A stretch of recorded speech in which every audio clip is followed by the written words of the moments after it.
We'll do it like that. Rich is You in do the terms of intro. in terms of Twitch stuff. He speed runs Ocarina of Time, any percent category, and he's got the third place time, which is 17:23, right? Yes. 17:23. He has Yep. beaten that game in 17 minutes and 23 seconds. That's right. Not 17 hours, 17 minutes, 23 seconds. And he's also been grinding in a similar manner that I have in terms of streaming and trying to build up his stream, and has done an amazing job of it. Has built an awesome community, which some of you are a part of. And yeah, he was the person that helped inspire me to stream music on Twitch about a year ago. Yep. Did I get a decent amount of it? That's perfect. That's perfect. All right, I'll add on top of it. So first of all, thanks for having me on the stream. I'm glad we're doing this. It's actually perfect because right now it's 10:31 a.m. where I am in Australia. So I am having a mandatory decaf coffee because I've quit caffeine as of 3 days ago due to health issues. Yeah. But yeah, what's up, everybody? So thanks for having me on. So I guess I'll give a very quick summary of how Schnaff and I met. So why don't we start there? So the story begins January 9th, 2017, when I made my account on Twitch just to say hi to Skater. So the story is I got on the Twitch only to say hi to Skater. I didn't want to be a streamer. I didn't want to be a speedrunner. I didn't want to be anything. All I wanted to do was just say hi to this dude on Twitch, this website I just discovered. And one of the very first people in that chat that I ever saw was Schnaff. He's a moderator, right? I didn't know what a moderator was back then. So I recognized his name. Now, over the next 5 weeks, I watched Skater stream every single day, and Schnaff was there every single day. Now, one very particular day, Skater was about to end his stream, and he said, "Does anyone want to play poker?" And I remember just sitting there. It was like 11 a.m. my time, and I didn't have work that day. And I'm like, I'm going to say yes. So I'm like, sure, I'll play poker. And Skater's like, all right, I'll add you. And he messages me. He follows me, he adds me, he messages me. That's where my follower account from Skater started. And Skater added me, and we played poker. And I saw this dude on Skype, and I'm like, what the hell? I just saw this guy on stream. Now I'm on Skype with him. And then I think it might have been that first call that Schnaff was there. But I do know it was the following call that Schnaff was on, and we all played poker together. And I think that was one of the very first times I ever talked to Schnaff as well. So there's this cool guy with a cool beard, with a cool smile, with a cool laugh, very friendly guy. And we start talking, and he tells me he's into music. I'm like, really? He's like, yeah, I watched speedrunning. I found Skater about a year ago, and but I really love my music. And what happened was, I'm like, oh, really? Like, maybe we should jam. He's like, let's do it right now. So Schnaff pulls out his guitar, I pull out my guitar, and we start playing. And I tell you guys right now, I knew from day one of seeing Schnaff that he was good at music. I knew he had something because I watched him. I said, hey, do you know how to play Die Docs? He goes, oh, I can hear it and I'll be able to play it. So I start playing my version of Die Docs, right, on my guitar. Then within 7 seconds, Schnaff starts playing his own version of it with different chord sets. And if you know anything about music, he basically heard it and played it. And that's very hard to do. So I saw him and I'm like, wow, this is long before me and Schnaff like really got close. But one of my first impressions of Schnaff was he has serious talent. That's one of the first things I ever noticed. So over the coming months, Skater moderates me too. And me and Schnaff start talking on Skype plenty. And we fast forward now, we go to about December 8th, 2017, where this is where the conversation began. And, Schnaff, feel free to join anytime you want. Yeah, no, and you can add your side as well. You're just doing a great. This is like a amazing narration. This is great. I haven't even rehearsed this. I just woke up, but I just remember the story so well. He was serious eyebrow skills. No, he's got 10 out of 10 skills. So this is what happened. One day, Schnaff messages me, and feel free to correct me on any of this in case I say it wrong. But Schnaff, from my side, what I saw, he wasn't having the best day. And he was kind of in a middle, like similar to me. And he said, dude, I don't know what the hell to do. I said, what's going on? Like, this is after Skater left the call. And he's like, I don't know what to do, man. And I'm like, you want to talk about this? I'm like, I'm telling you now, I've got a couple of hours free. Like, I'm willing to like, just sit here and talk to you about it if you want, and I can just give you some perspective. Because my whole thing is I don't like telling people what to do with their lives. I like just giving them ideas or trying to inspire them. But I never tell someone what to do with their life because that's not anyone's right to do that. You know what I mean? It's only when they invite you in and it's like, hey, do you want to talk about this? So Schneff's like, yeah, okay. So I'm like, tell me what's up. And he's like, you know what, dude? The whole thing with the job, like you guys already know that. Like he said, hey, I don't have this job anymore. Like I had to move back in with my parents. And, I think Schnaff was in his gray shirt at the time. And he's like, and he showed me this song that he wrote. And most of you guys know his song now, one of his main feature song, right? Do you remember this? Yeah. You were like one of a handful of people to have heard it at that time. Exactly, right? It was almost your song. No one had ever heard that. Yeah, it was your song. You know what I mean? So what happened was me and Schnapp start talking and he's like, all right, I'm like, all right. So my whole goal was just to listen to him. I'm like, tell me what's up, dude. Tell me what's up. What's happening? He's like, hey, man, I feel like I'm not getting anywhere with my life. He goes, and not that he wasn't. Honestly, I knew Schnapp had potential. But sometimes in life, you have to pass up on good to get to great. Sometimes the thing that you're doing right now doesn't feel right because there's something better for you. So life puts you in a way that makes you realize, shit, I should be doing something different. So me and Schnapp get talking and we're talking for quite a while and I'm listening. And I said, look, I'm going to tell you right now, dude, Schnapp, I'm watching you playing Star Fox on the stream. I'm watching you playing Melee on stream. And I'm going to tell you right now, friend to friend, I think you would blow up if you just played your music, dude. What you do with me on Skype in private, where you're just jamming, where you're just talking, where you're just being yourself, that's your thing, dude.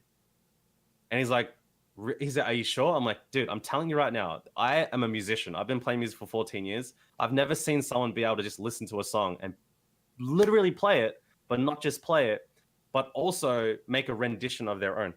That is a very, very high level skill that takes years of mastery to attain. And when I knew that you had mastery on your side, that's when I'm like, okay, I can tell him the truth. He has a chance at this. Another reason why I said that Schnapp had the skill to do this is he's been on Twitch for at least 2 years, so he understands Twitch culture. You know what I mean? There's a difference between coming into Twitch and streaming and coming into streaming knowing the culture of Twitch. That's the big difference, right? I think you agree with me on that. Yeah, like, I mean, I knew what was I knew the lingo, what other streamers did, not the music people in particular, but I think I was able to get a good idea because I watched a bunch. But that's what I was saying before. I had streamed before as well, although it wasn't serious at all. Mm-hmm. But yeah, no, I agree. Yeah, exactly. And what I wanted to say with that is, when Schnaff was in this moment, I knew the only thing I could do for him is to paint a future where things are different. Not based on like bullshit, like where it's like, hey, you're going to be a millionaire in 1 year and, you're going to be next to, Ray Charles and like, I don't know, in the billboards and stuff. Like, no. I said, Schnaff, look, listen to me, right? I said, you have the ultimate opportunity right now to make something for yourself. And it starts with your music. I'm telling you right now, because what he did was he goes, hey, can I show you this song? I'm like, okay. Yeah, thank you, Solomon. He's like, can I show you this song? I haven't showed anyone. And this song, like, he goes, if I could say anything that expresses how I feel inside, this song is it. So Schnapp sends me the link to the private video and I watch it. And I can literally see his feelings on the video. And he's watching it with me too. And at the end of this song, like, something inside me said, all right, my dude, I'm here for you, man. Let's get this done. I'm going to talk to you right now. If there's any gift that I've been blessed with, if I have any thing to offer you, I think I can push you to get what you want done. So I start telling, all right, Schnapp, I want you to imagine 1 year from now. All right. And he goes, I said, I know this is going to be hard. I know this is not going to be easy because right now, the only thing you can see is the thing in front of you. Do you remember this now, Schnapp? It sounds very familiar, doesn't it? That's the thing. This whole time, I remember all of this quite. Yeah, you remember it, right? So I'm like, okay, Schnapp, when you're in pain, when you feel like nothing's happening right now, and I can tell you right now, because I used to have depression and anxiety, the only thing that you can see is the pain that's in front of you, right? But you can't see what's beyond that pain. So what I want you to do, and it's not going to be easy, is I want you to start literally imagining what you could be starting today. And it starts with your music. And this is what I said. All right, Schnapp, here's what's going to happen. You're going to be in your stream. You're going to be like a music IRL streamer like Lara. And you're going to have people there talking to you. You're going to be playing your music. And you know what? You're going to feel so alive because for the first time in your life, you're doing something on your terms. And he's like, yeah. And like, so I hit him once, the first jolt. And he's like, okay. I'm like, he's starting to feel it. And we did this for about 3 hours. I swear it went for like 3 or 4 hours. It was a pretty long conversation. It was a very long, okay. I'm giving a very short version of it, guys. But basically, I went through every facet of visualization with him. And by the end of that call, Schnapp's like, I'm going to do it. He goes, I don't know how I'm going to do it. I'm going to figure it out. I'm going to get the equipment. I need a sound mixer and stuff, but I'm going to make it happen. And I said, Schnapp, there's only one thing you got to promise me, man. I want you to do it. This is what I said to him. I said, you need to do it. I said, one of the hardest things about motivation is anyone can get inspired, but not everyone takes action. So I said, I want to see you take action. If there's one thing you can do for me, dude, just do it. Just take action, all right? Get started. I don't care if your stream's not perfect. I don't care if it lags. I don't care if there's frame drops. I don't care if the music sounds shit. I don't care, like, if there's no one in your chat. Just get started, right? And all of that was true, too. It was like, it was so bad. Yeah. Yeah, go for it, man. Like now, like we'll lead into this, right? The thing is like, well, I'll give you my side, and then Schnapp, feel free to jump in at any point. Like I'm enjoying this right now, so thanks. No, yeah, keep. I mean, this is great, actually. You're doing this, I think, way better than I would have narrated it. I would have a whole bunch more ums in there too. I think it's just speaking experience I've accumulated over years, but I'm still improving. So what I would say now is we fast forward and Schnapp starts his grind. Okay, along that time, I'm going to show you guys my side of the story too. Around that time, I think I just achieved sub 1810 in any percent. So I knew that if I myself grinded another year, that both of us a year from now, not even talking shit, would be so much further ahead in our lives just by the fact that we're going to start our grind now. So it was 2017, right? My stream had just started picking up steam. I had about 10 subscribers. I was pulling about 20 viewers a day, but I had potential, man. People on Twitter were finding out about me. That's the thing. Yeah. You had already been, you got a much more of a head start in terms of streaming and stuff, and which kind of inspired me too, because I was watching you being like, part of me sort of knew what you had then sort of told me, which is like, you should be doing this too on your own terms, doing your own thing. And I respected that about you. But yeah, so you're doing your thing now. Just gonna answer that in the chat. Yeah. Oh, we'll do. How about we do Q&A, like question and answer, where we can both answer questions. We can do that later after we do the story. Yeah, actually, that's a great idea. Are you down for that? We do Q&A, sure, and we can both give our piece on any questions that anyone has in the chat. But yeah, Chan, we can do that next. So what happened was 2018 began, right? And I had no clue how 2018 was going to be. So what happened was at the end of the call, I said to Schnapp, what are your top 3 goals by the end of the year, right? I said, what are your top 3 goals? And everyone knows mine if they've seen me on Twitter, right? I say it all the fucking time, every fucking day, 24/7. By the way, let me know if swearing is like a thing on your stream or not. I can cut that out. No, it's fine. It's fine. Okay, cool. I just wanted to make sure I'm following the rules of your stream too. So my goals were 72 kilos. So I used to be obese, Twitch partner, and top 3 any percent, right? So I've achieved one of them. They're on the wall behind him. If you guys can kind of see that, they're right there. It's just behind my green screen. Hold on. Show the wall. So Rich puts it up on his wall. There it is. They're literally just on my wall behind me right there, right? I've achieved one of them. Now, I struggled this year to get to 72 because it took me 9 months to figure out my health. And I only just figured it out in August. And now I dropped, so far, I went from 95 down to 81 this year. So I'm getting close to 72. And I'm very close to Twitch partner. So I've gotten very close to my goals. Now, with Schnapp, I asked him, what are your goals? And he can jump in on this too. But I do remember him saying, I just want to be taking action. Like, if there's anything I could be doing a year from now, I just want to be on the grind. That's what he said to me. Yeah, from what I remember. I can't. I'm trying to think back. I can't remember what I said, but I'm pretty sure I was just wanted to do something. Like, I was doing nothing productive, like nothing really productive, and especially nothing with music. I wanted to be doing something with music, and I felt sort of ashamed that I wasn't doing that. That was something you talked about. You brought up the idea of like the warrior who's you gave this analogy of like, Oh. yeah, you gave this analogy of like a warrior whose blade has been dulled and just used it too much, and like it's like you need to take this time to resharpen your blade before you use it again. That's how I felt about my music. Like I had been for 10 years I had been practicing hours and hours, up to 8 hours a day of like technique practice and studying music so hard, and it was like I felt like I dulled that blade out, to follow the analogy, and I was like, man, I feel like I'm giving up on something, or I feel like I had given up on something I spent so much time on. And I felt ashamed, and like sort of looking at myself, I felt like I had let myself down in some way, and I was like, I need to be doing something with this again. I can't let this energy and all that time go to waste. So I mean, again, I don't know if it was. I probably came up with 3 goals. That I mean, it was basically like doing something and like do it with Twitch, do something with music, be doing something with music. But yeah. Yep. I remember this comment. You actually jolted my memory on the other part of the conversation now. I remember. So, I remember giving Schnaf the analogy of King Warrior Magician Lover, and he just reminded me of it right now. So, if you guys haven't heard of it, I actually haven't read the whole book. I only know the concept, but I know how to apply it.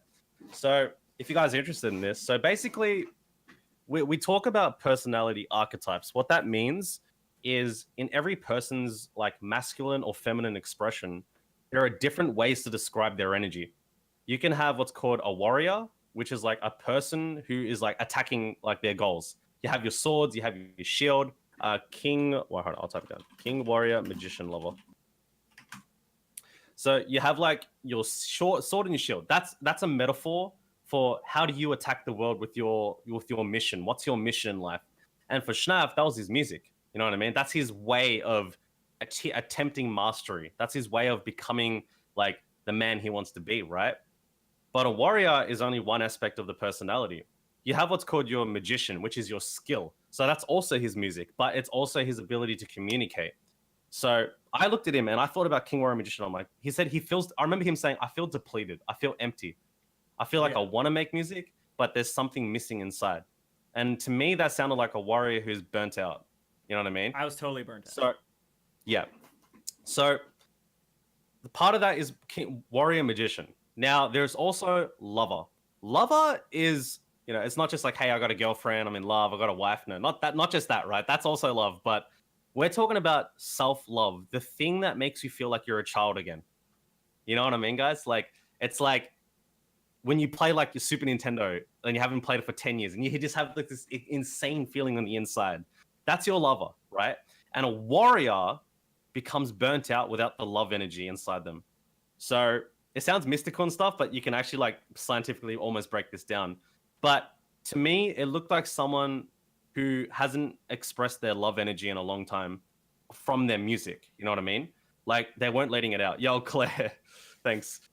And then you have king. The king is something that you achieve once the warrior, magician, and lover are all in alignment. You know what I mean? They're all aligned together. And you become what's called a king. Not like I rule the damn world, but like, when you meet someone who has their shit together. That's what I mean. Like you meet someone in there. I always picture like a man in his 40s with kids and wife, and he just has his shit together. He either has a job or a business. He loves his life. He has his hobbies, his passion. So I spent about an hour or 2 with Schnapp just talking about each of these things. I said, all right, I want to share something with you, my friend.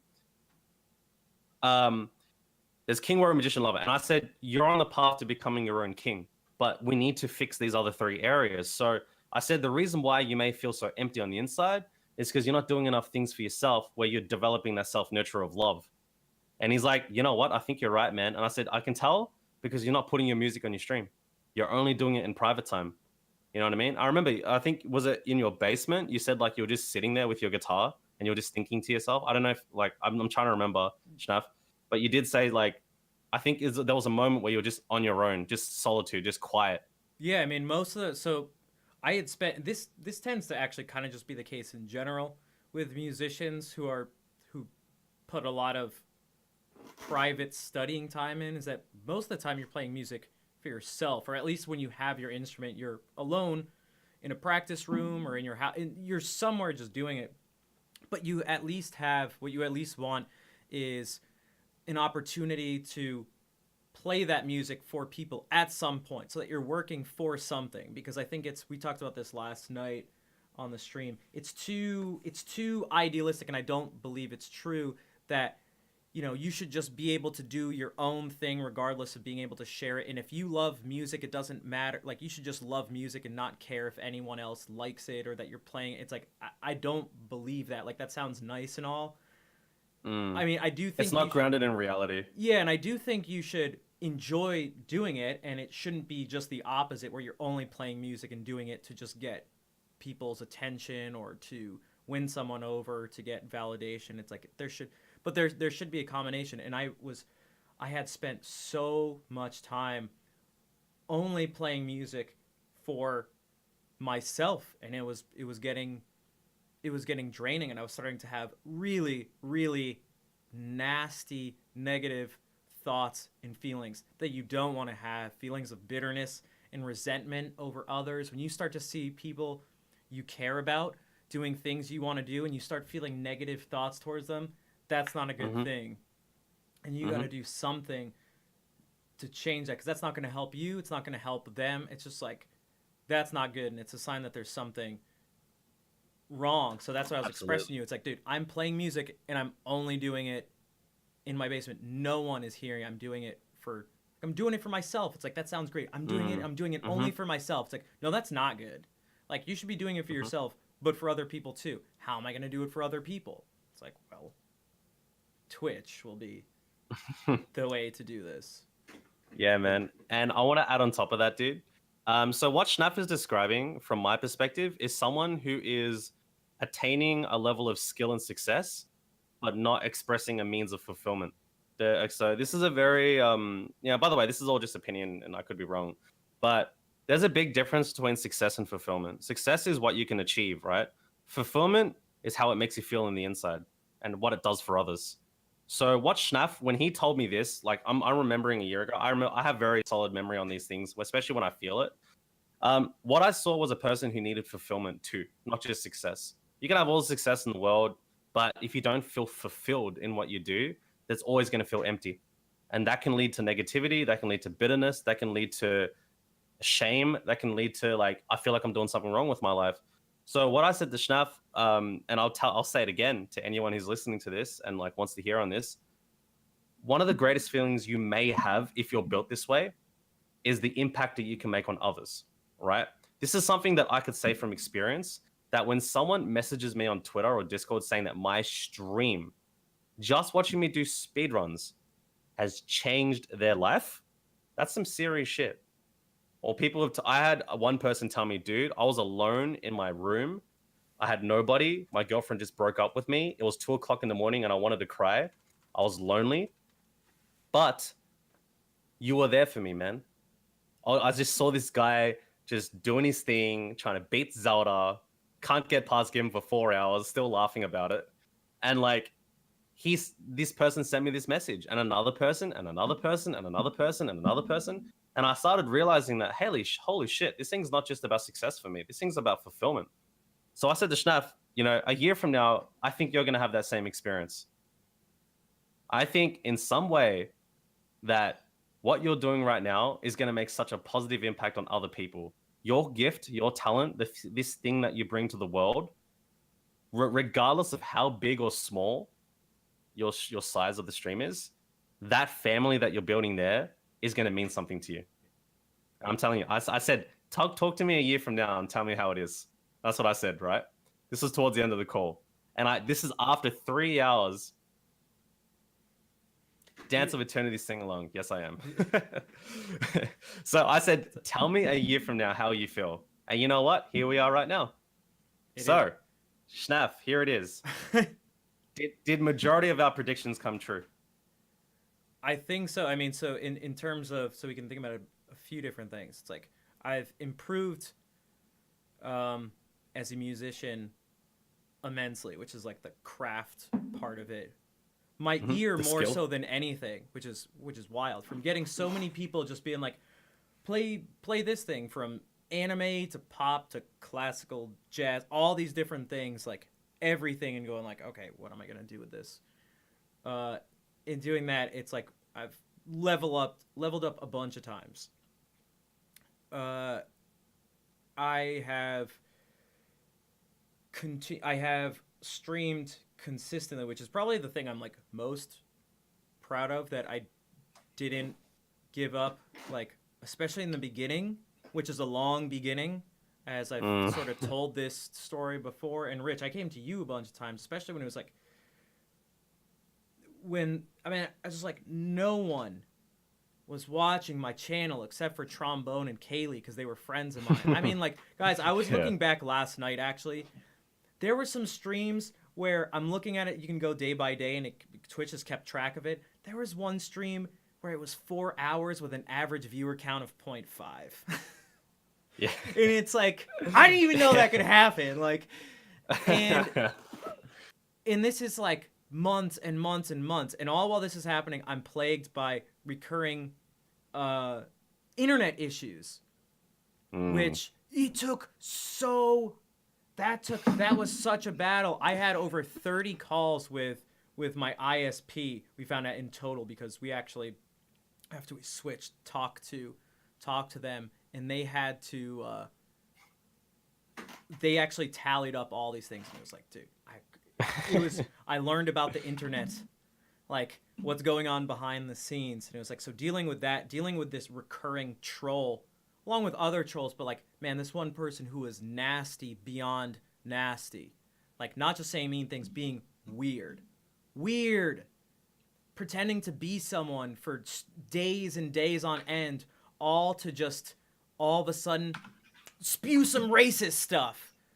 It's like, can you imagine talking with someone? There's no one in stream, and someone comes in, and it's like, oh, a person, finally, I'm streaming for someone. You stream for them, you're talking with them and chatting for hours, and then days later, it turns out they're this person that's been the troll, and they targeted expose you themselves to do it. And it's like, man, it was messed up. I was having some weird sort of trust issues with people. Every single person who came to my stream, every single person, I clicked on their name, saw how long they were following, or how long they had an account for, looked at how many people they were following, and was really, I was on edge for months, but I kept going through it. And again, it was so nice that Kaylee and Trombone were there to watch, and they were there from the Zelda community. And so it's like, I've done that in terms of, so it's like how are sort of going back to, like, how are things now? It's like, someone maybe even earlier today at the beginning of the stream was like, and I've heard this a bunch, you've inspired me to play music. You've gotten me to pick up piano again, or start singing, or play guitar, or all these things. And it's like, I try to tell people on stream, and not that I don't believe it when you guys say you get it, but it's like, I really want to make sure that you guys understand how important that is to me. And I try to do it just without sounding like a broken record, or without taking up too much time on the stream. But it's like, because it's like, oh man, it's like, I want to hear some music and some other stuff. But yep, RichardSage is this guy right here. That's me. That's me. And what's up, guys? And so these things have happened. There's a community. There are the people who are watching now. I don't know how many people are watching, because I stopped looking at my viewer count months ago, mid-stream. I only do that after stream. And I've built it's been slow. Dude, Chubbs, what's up? My brother. Guys, that's his. Brothers. Yeah, that's RichardSage's brother. What's up, dude? And things have been slower than maybe I would have liked, if I'm just being totally honest. Oh, for sure. Right? For sure. It's like, come on, let's not be. Well, you just started doing your stream schedule, didn't you? I did, also because of this guy pushed me over the edge in a good way. Because sometimes it takes just like Claire was the one, for example, who got me to not look at my viewer count. I mean, Rich, you had said that before. I think you said something about Phil telling you not to look at it or not to think about the viewer count, something along those lines. If I'm Yeah, this is what Phil told me. So I had a talk with Phil, and he said, look, he didn't mean it in a mean way, but he said you should be focusing on the people that are in your stream, not the people that are not in your stream. He's like, why? He's like, if you got 40 people there, you should be focusing on them. Why are you worried about people who are not there? You know, he goes, if they come, they come. Like, focus on the people who are there because you're going to deliver a great stream, which will help you grow. You know, but if you're focusing on things that you can't control, then you're not going to grow. That's what he told me. And I'm like, okay. And I started doing that. Not easy because I glance on my view count every 30 minutes. I do it all the time, I admit. But yeah, to answer the question, what's up? We're just having a 1 year reflection of what happened. It's been 1 year since Schnaff and I. It's not that it's been a year since we have actually had a Skype call, but we had one specific call that, you know, Schnaff has confirmed has turned his life around and turned his stream around. And Schnaff looks a lot healthier. He looks happier. He's on his grind. I see him streaming nearly every day. And he's doing great. You have your own community, and I'm so excited to see it, man. So from friend to friend, I'm going to say to you, dude, I am really proud of what you've achieved, Schnaff. Thanks. You know what I mean? You went from a guy I just saw in Skater Stream, and I was just some dude in Skater Stream. And now look at us. We're streamers. You know, we're on the verge of hitting a new level in our streams. You know what I mean? In our lives. And 2019 is just about to begin. And it's our 1 year anniversary of that call. And here's the next call. And this time we're doing with a live audience. Which is so crazy. It's really great. I mean, guys, which is insane. In terms of Rich, like, because the first time I saw you and you did anything with speedrunning, to think that you have the third fastest time beating Ocarina of Time ever. I remember when you were... I always remember, like, very specifically you learning the very first, like, trick. I guess it's actually not technically a glitch because the bridge doesn't have collision from the bottom. But, like, doing bridge clip and, like, freaking out, having so much fun just messing around with it and be like, I'm doing the speedrunning stuff that I see the people on Twitch doing, and just being like, oh my gosh, this guy is a riot. And, like, you're so far away from where you are now, where you're getting splits that are just on par with Torge and Skater, who are just the two top. I had a run last night that was ahead of Skaters again. That's insane. like, that's crazy. That's so crazy. Yeah, it's like, yeah, dude, like, I just wanted to say, like, one of the reasons why Schnaff and I are very, like, happy about this 1 year anniversary is because we have a real success to talk about. We have real things to talk about. You know what I mean? And also, it's not just that. Like, I think Schnaff will agree with me on this, and maybe he has a different take on it. But it's not just about the success. It's what kind of person you became in that year. What kind of troubles and issues did you face? I can tell you now, dude, I have gone through an obnoxious amount of shit this year to grow my stream.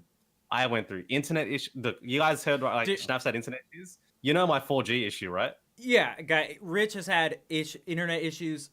You can't even compare it better or worse. They've just been, because he lives in Australia, if you guys don't know, which is notoriously bad for internet. It's just issues of just a whole different type than I had. But yeah, if you want to say some details of it, because it's for sure. Okay, it's borderline comedic. How I've invested over $1,000 into this internet, right? And it doesn't even work. Like, imagine you are committed to a 12-month contract, $80 a month, and you can't get out of it, and it doesn't even work. It works for about 20 minutes, and then my stream drops. There is nothing I can do to fix it because 4G internet has bandwidth issues, which means it's shared amongst everyone in your area who uses 4G. So you may get 30 megabyte upload, but if the cap gets hit, you get cut. You know what I mean? So I have to pay for this internet until March still. So I'm losing money.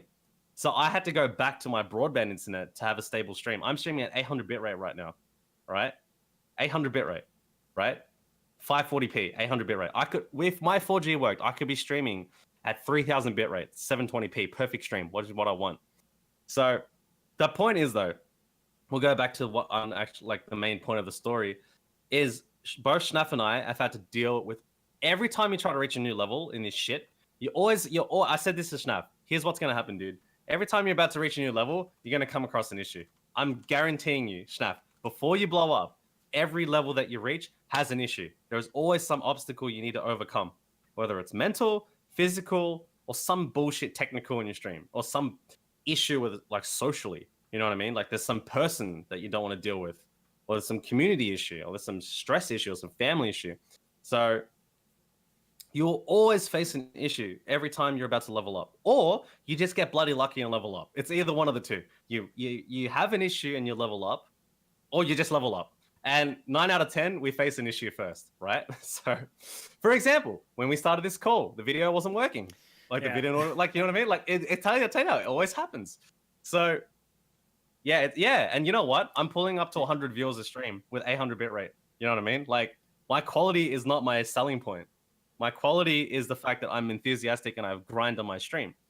So what are the scribbles? Okay, so that is my 3 goals. I don't think they can really see it on this. Okay, so it says 72 kilos, top 3 any percent Twitch partner. Those are my 3 goals for 2018.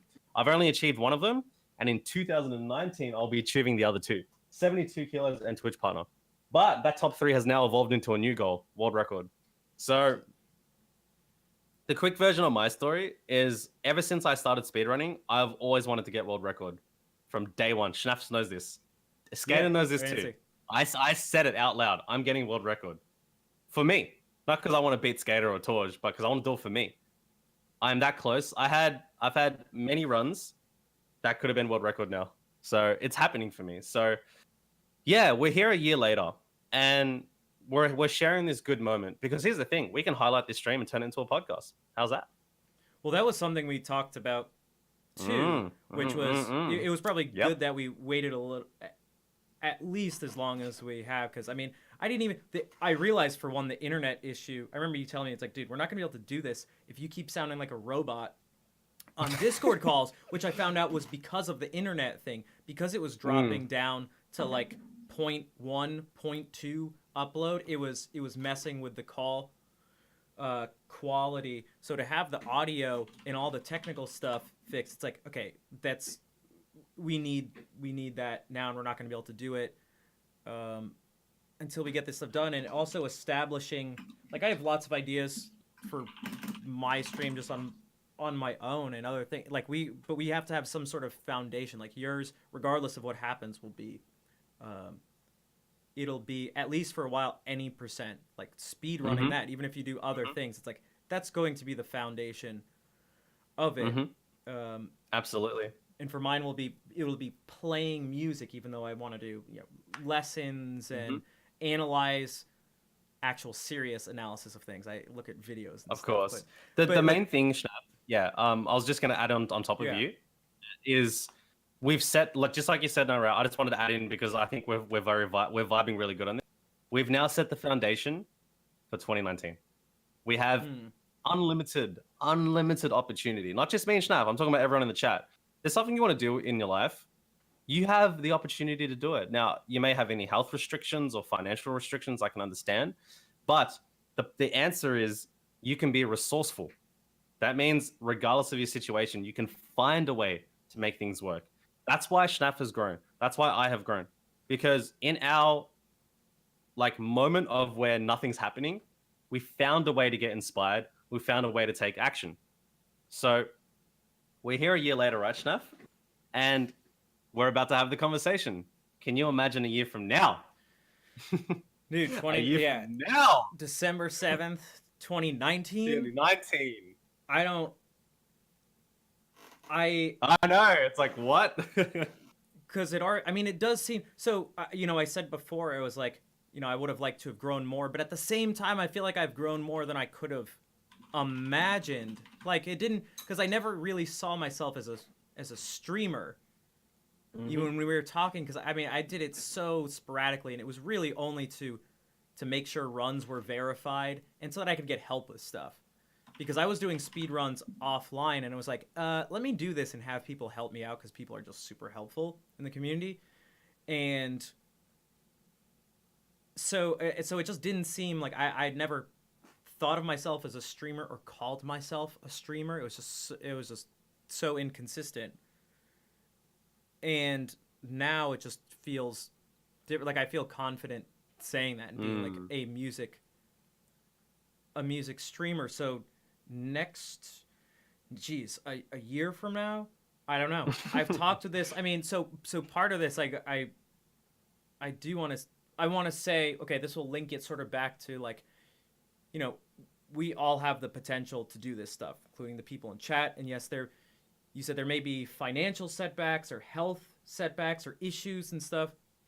But one of the things you can do, and one of the things that I have done, which I've tried to do more as I've gotten older and less stubborn, is to not rely on other people, but to ask for help from other people. So whether it's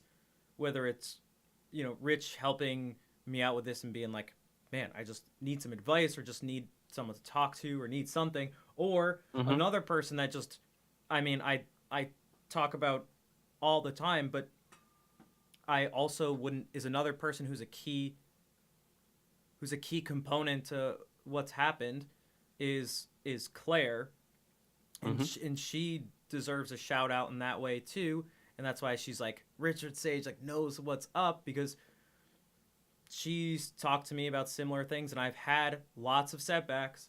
Even this morning, yeah, Claire, you can't hide, even if you're not here. You're gonna get a shout out whether you like it or not.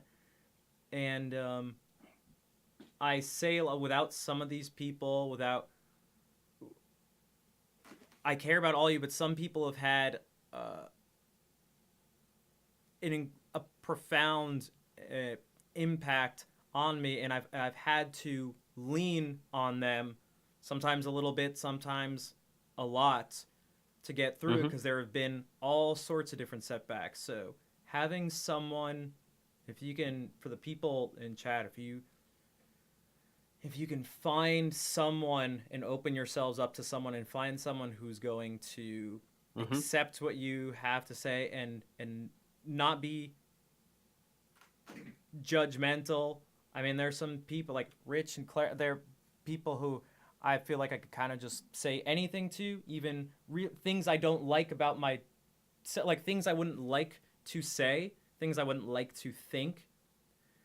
But sometimes you need to say those things. You need someone you can be honest to, or else that thought and feeling just stays with you, and it just gets worse. So if you can find someone to help you through these things, that's so important, so you don't have to do it on your own.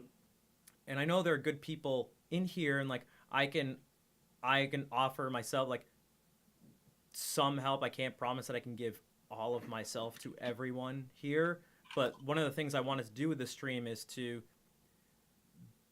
build a community where people can where the stream itself can almost be that, which is why I went from, that's something that's changed in a year, going from like letting totally toxic, scummy people around to being like, oh, you're gonna say something negative to a certain way. It's not like every time someone says something negative, they're just going to get banned. But like, I have banned so many people from this chat.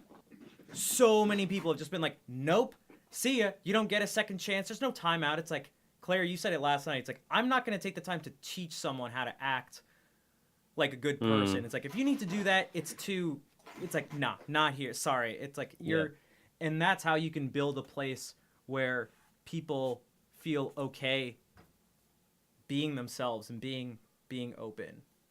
Don't worry, Badoism, you've made it. You're fine. I was gonna add on top of that, if that's okay. So, is that alright, Schnapp?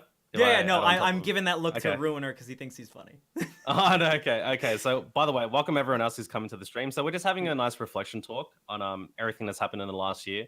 Schnapp and I became friends very early in our Twitch days, and nearly 2 years later, like, we're making something for ourselves. So,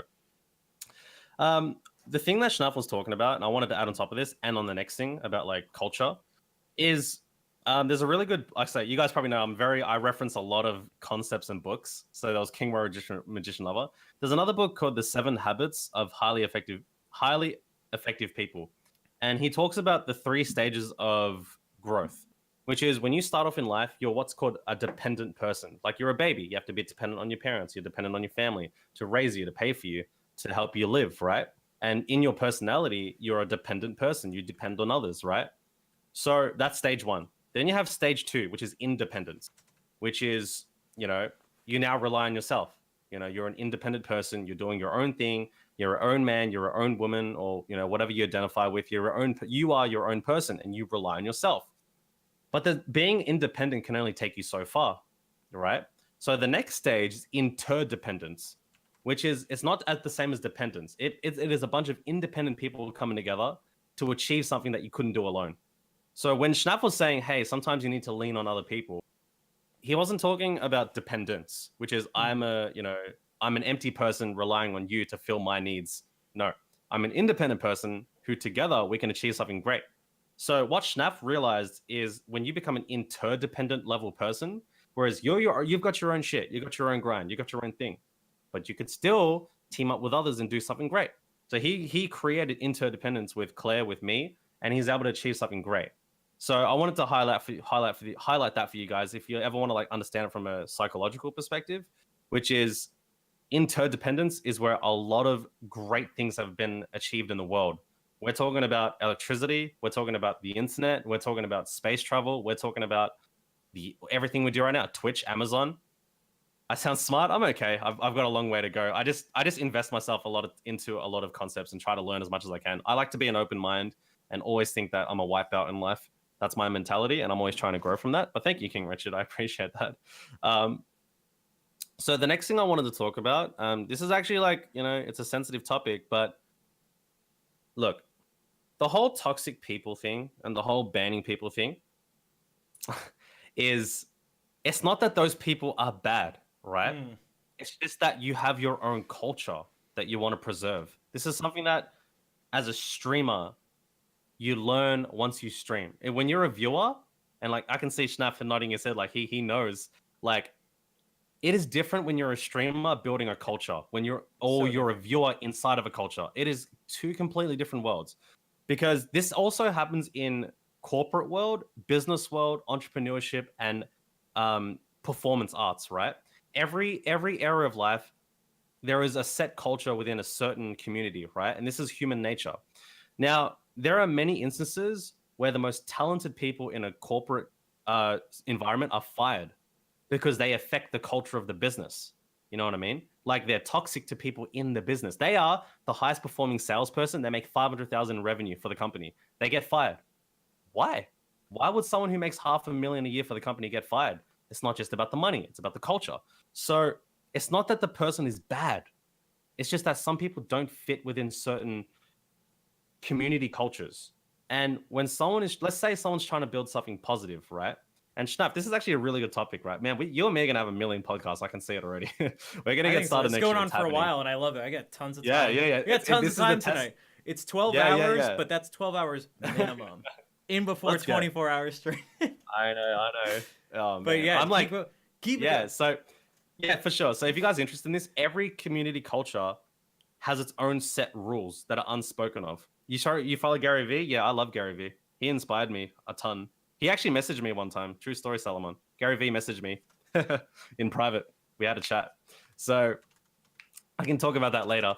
So every community culture, like I read this from his book, Thank You Economy too, that the person is not a bad person. Okay, they're not a bad person. Like if you hung out with them in person and you went out for lunch and had a coffee, most of these people that you think are toxic are probably really nice people. But within the culture of the stream, they're not fit and they hurt other people in the stream in the long term. So those people don't realize that they're not a culture fit, and it doesn't make them a bad person, but the streamer has to make a decision. Do I want this person in the stream long term? That's what it is. Oh, what's going on, Escape Velocity? We're just talking. We just had a summary of our lives over the last year, and now we're talking about culture and streaming. So we're talking about why people get banned from streams. All right. Yo, thank you, Chan. I appreciate that. See you, Chris. Yeah. So Schnapp would have learned this like with the toxic person that he had to ban, and then you're typing or talking. Yeah, exactly. So there are two perspectives on every stream. There's the streamer's perspective and there's the viewer's perspective. So the viewers get to sit back, type, and enjoy the stream. It's a show. The streamer has to put on the show. So not only do they have to provide the content, they have to look at community engagement. They have to look at, is my stream dying because of the frames? Is my audio working? Is my actual face, like webcam, working? Am I blurry? Oh, some guy just came in and bullied someone in my chat. Do I ban this person? Or do I give them a warning? This is why you need moderators, right? So Schnaf would have experienced this too. I experienced this too. Is that these people that you ban are not bad people. Let's always remember this. They're not bad people. Or maybe they are bad people. They could, yeah, maybe they are. All right. But I always assume they're not a bad person. I just assume they're not a culture fit. So the reason why Schnaf and Claire may have just said, hey, there is no second chances here, is because you don't even have the time to try and convert someone to your culture at this point. You know what I mean? You don't have the mental energy, because as a streamer, you're literally exerting energy to a chat box. Like, you have to understand from a streamer's perspective, like, as much as we're used to reading text, it's not the same as sitting in front of a person. But the person on the other side experiences almost a real life interaction, right, Schnaf? I'm from Australia, King Richard. Yeah, go ahead, Schnaf. Yeah, and that's the thing. We were talking about at the very beginning of this stream tonight before you got in, that it was like, I am totally honest with you guys, but it doesn't mean I'm going to talk about everything, and it doesn't mean that everything is going to be appropriate for the stream. It's like, for one, I'm going to act differently, because it's not about what you should be able to say or something. We're not talking about like laws or anything. It's like, what do I want the stream to be like? I love talking about religion and politics and all that stuff with friends in private, and I curse a whole bunch, and I don't do that on the stream because that's not what I want to have happening. It's just not a good platform for it also, even if I really wanted to do it.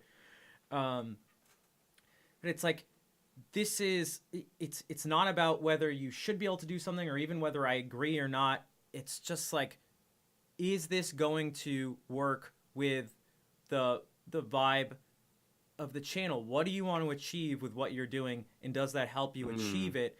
And like you said, yeah, when you try to, if you're going to have some person come in and they're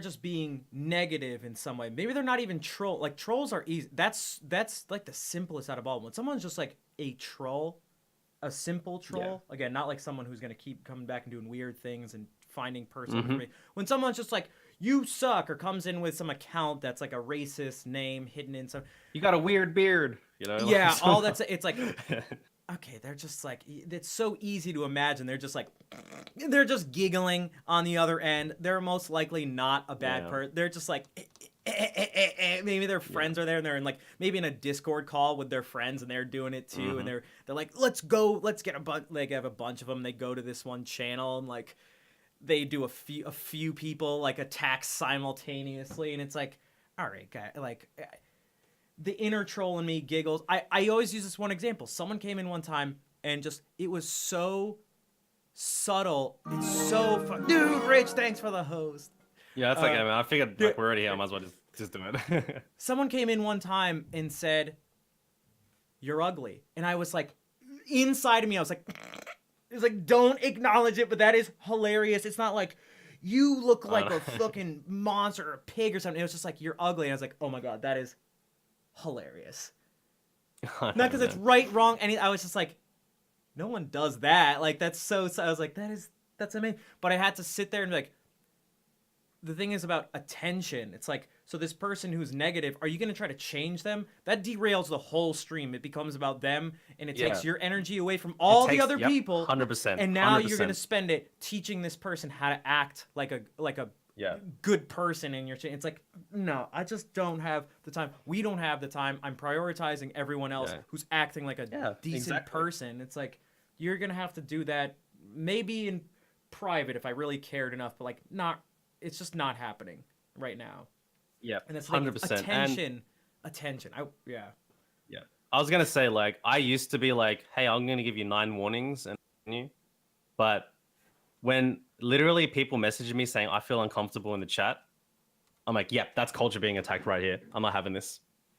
Get out. Literally get out. You know, it's like you wouldn't welcome someone in your home who like walks in your house, starts shitting on your floor, and like, oh, you should be patient with me and teach me how to be like have good manners. No, get out of my house. You know. So, but okay, so the conversation, like, you know, the reason why we bring this up is because we're talking about 2019.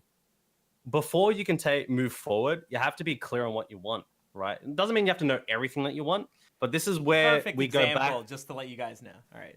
Okay, there we go. There we go. See?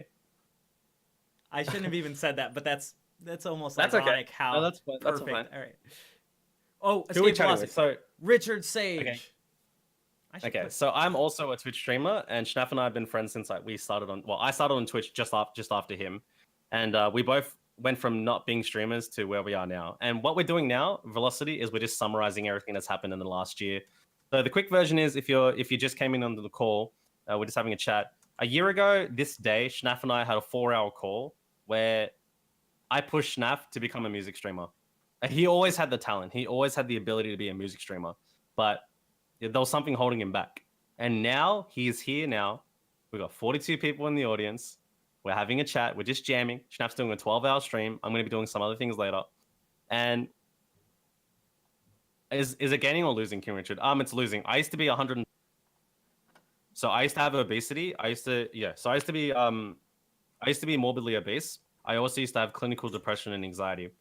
So I've been through a lot of shit. So I'm basically been on a journey to turn my life around, and things are starting to work out for me. So that's the history, King Richard. Yeah, thank you very much. I appreciate that. That's really nice of you. So what happens? So why we're talking about this now is because to move forward, you should establish clear expectations, right, of yourself and of the people around you. Doesn't mean people have to agree. It just means that there should be a level of respect. So, for example, I'll give you guys an example, right? Let's say you say on your stream, I don't want people to talk about politics, right? I don't want that on my stream. And someone disagrees with you and criticizes you.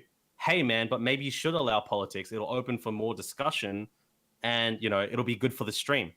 But the point is, he just said, I don't want politics in my stream. You know what I mean? Like, why are you challenging that in my stream? You know, it's the rules. I don't want politics in my stream. I can understand the criticism. I can understand the logic behind it. But where's the respect? He just said, I don't want politics in my stream. You see what I mean, Schnapp? So you'll have people come along who like disregard the respect aspect of their criticism. You know what I mean? Which is, yes, you can criticize, but did I even invite you to criticize me in the first place, right? You know what I mean? So like, that happens. This happens with music stuff specifically in two main ways. One of them has to do with the way songs are, the way the request stuff is set up. Because I'll be like, look, this is how I have it set up. It's very clear. You know, I'll do something like this. I'll go, guys, they got a command. Boom. You think I haven't thought about it? I made a command. They'll read it and go, oh, so but can you just like do this thing? It's like that goes just against what they just read, or they didn't read it, or they don't care and they're trying to push it, and it's like, that's disrespectful. And no, they'll play, and they'll even do stuff like, someone's like, you know, it says donation of $10 or more, and it's like, well, here's $7. Can you do this? It's like, why are you putting me in this position? You're just not listening. Or like, you should really do this, or I can't believe you don't know this song, or that sort of thing. It's like, you're being really rude right now and weird. And the second one is people come in, you know, someone came in and I think they meant well. I was playing a song on guitar and I was just messing around. Oh, it was a song that I had never played. I was just sight reading it. It was a classical piece. I'm sight reading a classical piece, and someone goes, you know what you need to do? You need to lift up your finger when you shift so that you reduce the squeak noise on the guitar. And like, that puts me in a position, there's like no good move from there. Absolutely. Because yeah, that puts you in a really weird position. It puts you on the defensive, because I either have to say something like, okay, I either go just, yeah, and it's like, okay, that's probably the best thing, to just go, yeah, but they're probably going to say more stuff. Or you go, dude, I have a degree in music performance focusing in classical guitar. I know how to shift. Someone the other day was like, your elbow should be closer to your body. I was like, oh, God. Like, I didn't ask for your advice. Like, again, I know you're trying to help. It's like, dude, think about, like, no one's asking for this. That's like, stop pointing out things wrong. And like, I used to kind of do stuff like that because the way I saw it was like, I'm just trying to help a person out. But now I really make sure that the person, like, I really make sure they want that help. Like, I've talked to Claire about it, you know, it's like, even pointing out that someone's instrument is out of tune. You may think that's the most obvious thing to do. If their instrument is out of tune, you want it to be in tune, you want to let them know. But sometimes that can, you got to think about the way it affects the person too, and the way you come across, because you can't see people's faces, and tone is hard to get, which is why one of the reasons emotes are amazing.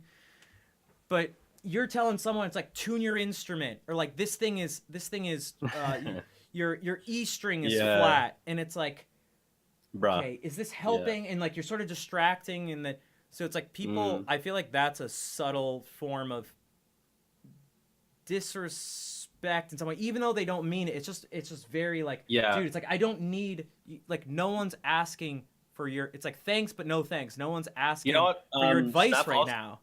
I was going to add on top of that, it's also, I'm not going to say it's just an age thing, but I'm also going to say okay, I don't want to go too deep into, like, you know, it's because they're 12 years old and you're 30. Like, I don't want to go too deep into that. But I'm going to say right now, when I was 18 years old, right? I'm 27 now, right? I'm not an old dude either. But when I was young, I had no disregard when I gave people my opinion. This is something that I learned through experience, which is, I would be playing. This is how I learned it, right? And I want to talk about this before we open. What do you reckon, Schnapp? Would you Q&A after this? I'm so curious for Q&A. Okay, good. So when I was 18 years old, I would literally just tell people what I think, without even asking them if they wanted my opinion in the first place. And it took me a lot of bad interactions to understand that people are going to listen to you if they're open to listening to you in the first place. And when you're young, like really young, like age 14, 15, 17, your world is based on your own thoughts and ideas, and like, you're on the pedestal in your own mind. So everything you think is truth, or everything you think everyone deserves to hear. So I used to just outright tell people, hey man, you're standing wrong when you're shooting your shot. Like, you should be putting your foot here. Like, this guy didn't even ask my opinion. He's 43 years old. And he just looks at me, he's like, can you just go away? Yes. I'm like, what? Like, I'm trying to help you. I'm like, I'm trying to help you. Why aren't you listening to me? Just do what I said. Now, Schnapp, you already have the reaction. You're like, oh my God, right? Yeah, it's just, it's like, oh, please, dude. Right? Just leave me alone. I didn't ask yet. Because here's the thing. When you're young, like, when I say young, I don't even just mean age. I meant, like, there's a communication immaturity, which is, in order to effectively communicate with people, they have to be open to the idea first before you can give them the information. That's something that changed my life. So even now, Schnapp on his stream, before I interrupt him or I say something, I say, Schnapp, can I add something on top of this? You hear it. You can hear it in my communication. I just say, hey, Schnapp, this is what I think. That's okay? Even though you know that I don't care, like, you're open to do it. It's just like, just to make sure. It's like, just being safe. It's like, yeah. And also, basically what Faith Program's saying is, like, on Twitch, like, one thing that I can say just from experience is that you're dealing with a multitude of levels of ages, experience, and wisdom, and life experience, mental health levels. So someone, like, I'll give you guys an example, right? On my stream, some person gave me shit for saying their username a certain way. Now, their username is spelt that way, so I pronounced it that way. And they literally just said, stop calling me that. And I'm like, but your username is spelt that way. How else am I supposed to pronounce it? You know what I mean? And I'm like, you didn't have to say, stop saying it like that. All you had to say was, hey, do you mind calling me this instead? Just polite. Where's the politeness? You know what I mean? Like, it's as simple as that. So, you know, the point is, you know, sometimes we can go on tangents, and I love it. That's the whole point of, like, discussion. Again, we got plenty of time, and this whole thing was just casual. Yeah, it's like, I didn't want it to be like, of course. The whole point is, it took me a long time to understand that if you want to get your point across to somebody, you can't just shove it down their throat and expect them to take it, you know? Like that's one thing that it took me a long time. By the time I hit about 24 and I realized, oh wow, like it can come across really obnoxious just to be like, just to outright criticize someone without even asking them in the first place for the criticism. You know, it's like you don't have to, like, some people are like, no, but you should just be able to take it. I'm like, yeah, but that's because you're 16. You know, like that's how you guys talk to each other. You know, you haven't talked to a 40-year-old man with 3 kids, and you are attacking his integrity by literally just this is what you should do with your life. You know what I mean? That's why I said at the beginning of this talk, I don't like telling people how to live their lives because it's not fair. It's like I don't know anything about them. It's not my right to say. I can only offer perspective, right? You invite people to ideas. So, with that being said, the reason why we talk about this is because we are learning from our experiences and we're becoming better people in the first place. And this goes back to the original question about culture, right, Schnaff? Or the original topic, which is why did you have to ban that person? Or that person who came in and was being toxic? Because they don't fit the culture. Doesn't mean they're a bad person, right? So, all right, so how about we do this? So we've been putting this off for a while, but people have questions in the chat. What do you think, Schnaff? Yeah, I mean the first one was Church Hand Christy. Now she went to go eat, but she said she was going to watch the VOD, and I'm even going to look at this and mark down where this is. So if you want to take that, if you want right now, especially as I write down where in the VOD this is for later. It's 2:35. Yeah, for sure. Okay. And what was the question again? Yeah, sorry. It was how do you know what you're doing is right? Because you're like, you got to do the right thing and know what you like, do what you feel like doing. It's like, well, how do you know that's right? That's a very deep philosophical question, and I'll tell you now, guys, nobody knows what's right. Yeah, how do you know you're doing the right thing? Is what Badoism says. Here's what I can tell you. It's not about getting it right as much as it is taking action and making, adapting along the way. That's what I mean. Don't always think that you need to make the right decision from the beginning, but instead lean in towards that direction and make adjustments along the way. That's the best advice I can give, like friendly advice. You know how many times it's like, hey man, what's the right stream title? What's my correct username? Should I be doing jazz? Should I be doing, nobody knows the answer. But what you can do is you can take action and get feedback. And with that feedback, you can make adjustments. And that is what leads you to making the right decision. It's like with careers, like with a job. You don't know what you want to do with your life when you're 18 or 15. Maybe you do. But you take your first job. You take your second job. You study that course. And then over time, you make adjustments. You realize, I don't want to be a janitor, or I don't want to be a window cleaner. Maybe you do. Good. Go for it. That's fine. I don't want to be a public speaker anymore. I want to be a writer. Or I don't want to be a writer anymore. I want to be a podcaster. What you do is along the way, you attain skills, you attain experiences.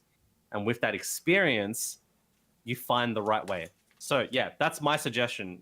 If you guys are always wondering, am I doing the right thing? Am I making the right decision? My answer is, don't try to be perfect. Being perfect from the get-go will be the number one reason you will procrastinate. Ever. I'll tell you now. That is the number one way to procrastinate, is to try to be perfect from the beginning. You are better off making a B- effort, but making adjustments along the way and improving. Because the answer is progress, not perfection. The answer is progress, and you will lead to perfection. So yeah, that's what I think. If you ever want to know, am I doing the right thing? Just realize that not everybody has the answer, but everyone can take action and make adjustments. Yeah, I agree. So I have some stuff to add, because I have to think about this all the time in all sorts of ways in terms of what you're doing. Even things like, you said it, even the smallest things like your stream title. What do you do? Or I was thinking about the panels. What do I want for the panels? What color? Claire was helping me with lighting the other day. It's like, well, what do I want? In the thing that I thought has helped guide you is, well, what do you want to achieve with whatever you're doing? Because if you go into it and you don't have a point that you're reaching towards, then you're just sort of going, well, how do you know where you even want to go? If you have, I think about this in terms of music too, in terms of art in general. Well, what decisions do you make in terms of the song? How are you going to do it? If you're improvising, what are you going to do? If you're composing, what are you going to write? Well, it's like, well, what do you want to achieve? And what actions then will get your what actions will most likely get you to achieve that goal. And you can't know exactly how things are going to turn out. You don't have complete information. And even if you did, you wouldn't be able to calculate it with your brain. So you look and go, the one original song I have. Okay. What am I trying to do here? It's like I want to do two things. Express how I feel and get people to sort of feel how I feel. So what am I going to do? Okay, that's the goal. And if I'm doing it right, I will be as close as I can to achieving that goal. So how do I do that? What are the things I know will get people to feel that way? If I want them to feel the way I feel, which is melancholy, sad, depressed or something, well, do I pick a major key to put it in or a minor key? Okay, a minor key will be better at that. What are some things that make you feel tension and make you feel uneasy a little? Well, suspensions.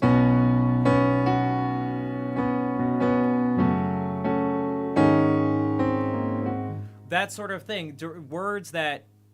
Using words that, I was saying this yesterday talking about it. It's like, just go right to the person and don't wander around with any sort of imagery or anything. It's just like, say what I want to say just directly and just go straight to them and hit them really hard. So that when they listen to the song, they go like, oh, shit. Like, I feel uncomfortable, but like uncomfortable in a good way.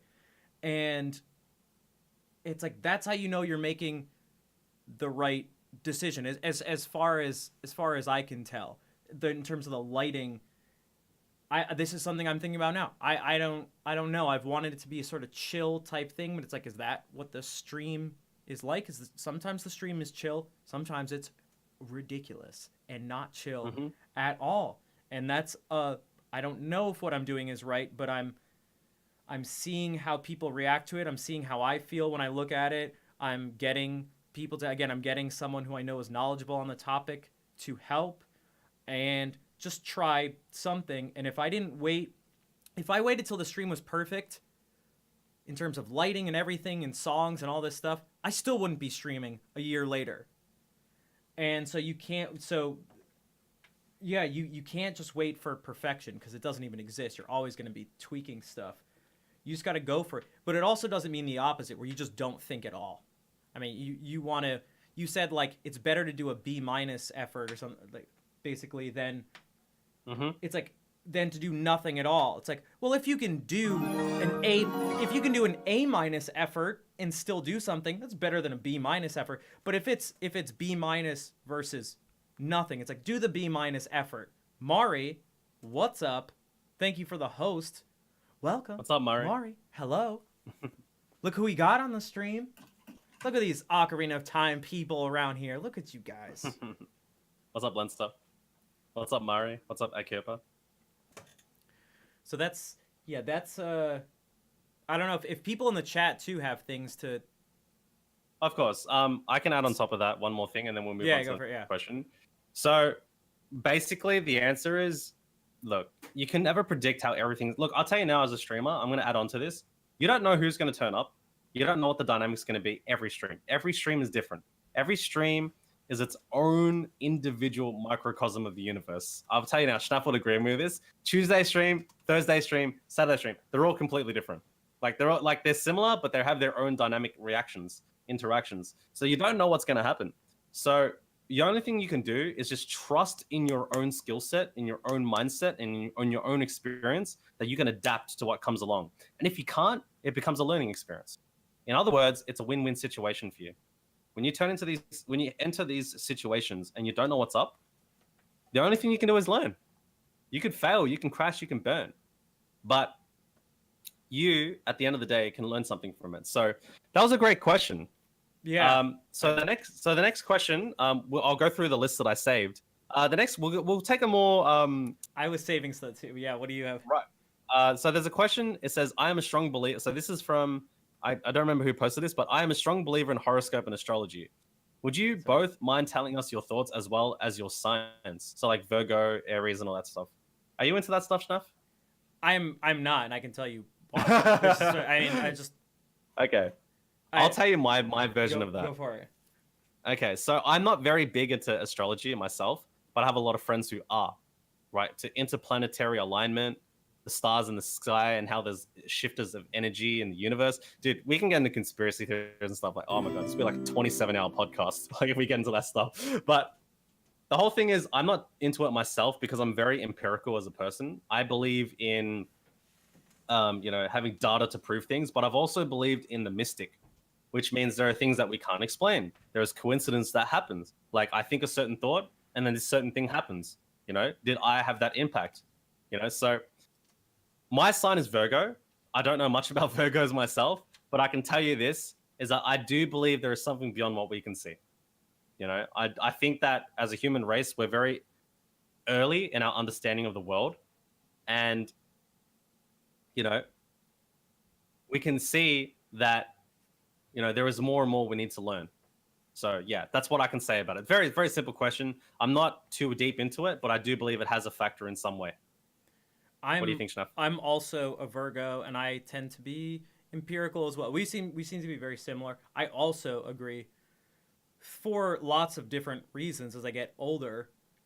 I said before, it's like, I was raised Christian. I went to church every week, and when I was 13 or 14, I was like, nah. And ever since then, I had for a while this this sense of like just being like, if it can't be proven, it's not right. Not only which is not true. I mean, you can maybe know that you may not be able to prove that something is right, but you can't prove that it's wrong. So it's like, okay, so what do you do with it? And almost like the whole thing with knowing whether something's right or wrong, I try to use the same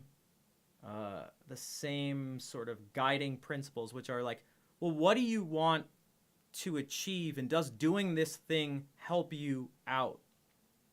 So it's like, if you're someone who's like looking at these horoscopes or something has a positive effect and doesn't have anything negative, let's say hypothetically speaking, all positive, no negative, it's like, it can be difficult, but it's like, who am I to tell you not to do that? Exactly. I don't see any evidence for the way the horoscopes and astrology works to give you anything. There's lots of things that show against it. It's just, if you can read these things and it can inspire you in some way, then it's like, keep reading. Or maybe you do it for fun. Like maybe there can be different levels. And that gets into, which I don't want to do, but it like, because it starts to get into there's this sort of religious nature to it. And so I kind of want to stay, but I sort of apply the same principles, but I look for inspiration and signs of things in other places, all while still going like, it seems like there's more to life than the empirical, and there's more than just what we know at the moment, but I don't claim to know exactly what those things are, and I don't believe that other people know those things, and I think you need some humility to say that, to be like, yeah, there may be things, but like, it's like, please, you don't know all the, like, it's like perfect. You don't have like the answer. That's exactly what I was like, thinking. Please, come on. Yeah, let's be real. That's good. All right, I hope you guys like the answers to that. Very simple question. Okay, we have other.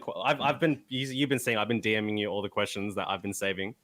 Let's see. Where have you been doing? Okay. I don't see it. Hold on, I don't see it. Go look in your Discord DMs. You'll see it right now, from me. Okay. So here's a question. Okay. I think this was Claire's question.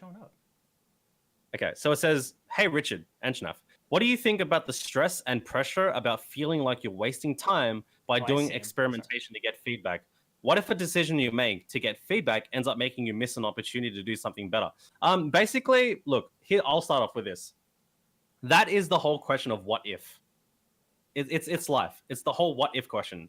What if I ate a sandwich this morning instead of, a banana? Would my life be different? You know what I mean? What if I was born a different gender? What if I was a different skin color? The whole point is, with the whole what if, is that there are so many. Oh, wait, am I frozen? No, I had to close it to see the other. I have two Discords open. The browser okay. and you're on the app, but yeah, it's fine. It's good. Okay, cool. Just making sure. Okay, so the whole thing of what if is that we as humans want certainty around our thinking and decisions, right? We want to be certain that what we're doing is correct. So the stress and pressure about feeling like you're wasting your time has to do with certainty's opposite, which is uncertainty, which is you don't know what's going to happen. You're uncertain about what can happen. So the stress and pressure of it is reframing what uncertainty means, right? It is focusing on optimism, not pessimism. So what it means is this. Oh, you know, what if I started my stream at 8 p.m. today instead of 9? Maybe I would have got a host from Shroud and I would have blown up, right? The whole thing is, it is your choice to choose whether you're focusing on the optimistic perspective or the pessimistic perspective, which is, look, whether you made decision A or B, the stress and pressure is always going to be there no matter what, because you never know. What if I did this? What if I did this? What if I dated this girl? What if I dated this guy? You know, what if I was straight? What if I wasn't? You know, what if I was on YouTube instead of Twitch? You can literally bury yourself with a million thoughts, or you can just simplify it and say, the stress and pressure of all of this, it's just thoughts. You're overwhelming yourself with thoughts. All you need to do is say, hey, you know what? I'm making this decision and I'm comfortable with what I get. It's as simple as that, which is, hey, today I'm going to start at 7. Okay, cool. Let's see how it goes. Not, oh, what if I started at 7:30 and Ninja could have hosted me? Oh no, I've lost my opportunity. You could literally psych yourself out for the rest of your life with that kind of thinking. So what I would suggest, and my invitation, is whenever you're feeling stressed about making a decision, just like we talked about before, it's not about being perfect. It's about making adjustments. Make your decision. Not be comfortable, but accept the uncertainty that comes with it, and know that whatever comes your way, you can adapt. That's the whole point. It's not about being, oh, I got the right decision. This is it. No, it's about adapting to what comes your way. And it's the same principle. You're not going to miss an opportunity because you can always create a new opportunity. That's what I think. What do you think, Shanaf?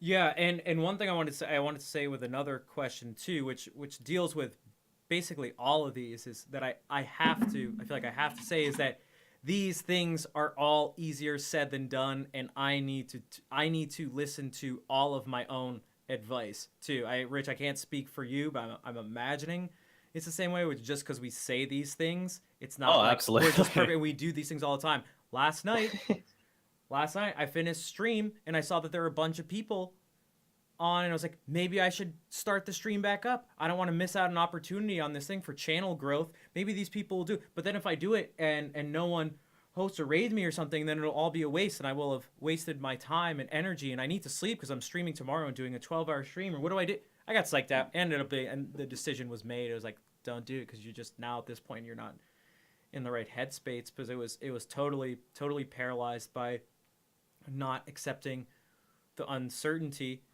And again, these thoughts are gonna have a tendency to pop up, and it's another time when having someone who you can talk to will help out, because you can get out of that cycle, because you're more likely to stay in that cycle where if you get them out and just say them out loud, that in itself can help. But I mean, usually you're not just saying things out loud with no one around, but there's evidence to show that actually helps. But it's better if you have someone there to talk to reflect back what you're saying, someone who will just listen, and then and even better than someone who listens and then can help clarify your own thoughts to you, and maybe even better, can give you some good advice. Absolutely, man. And yeah, 100%, dude. I was just gonna say, like, you know, look, we all want to have the answer, man. You know, we all want to know everything, how everything's going to pan out. It's the same question for everybody. You know, people in their 50s and their 20s and their 70s. We all want to know the answer to life, right? but it's a journey. Just accept that it's a journey, and you're gonna learn it as you go along. And I guess I can add into this, right? So Laverna just says all of what you're saying is why I'm stuck. Now the answer, this is where we come back. Yo, thank you, Laverna, for following Schnapp's stream. Thanks. GG. Thank you for thanking Laverna for following. Yeah, you're welcome. Wow, we're gonna do a talk show. I can see it already. It's a Q&A show. All right, this is it. We've already proven it. It's a proven concept. Here it is, right there. See, we learn as we go. You know what I mean? Perfect. So here we go. All right. So, how do you get unstuck? This was the question Schnapp gave me a year ago. This was the question. How do I get out of this mess? I said, Schnapp, you need to take action and you need to build momentum. Take action, build momentum. Because when you're stuck, when you're procrastinating, you feel like you're just there and you can't go anywhere. You feel like you're in the middle of the road and you don't know which direction to go and you're stuck on the floor, right? You feel like you're glued to the floor, your butt's on the ground, and all you can see is the sky and the clouds and the wind, and you can feel it all.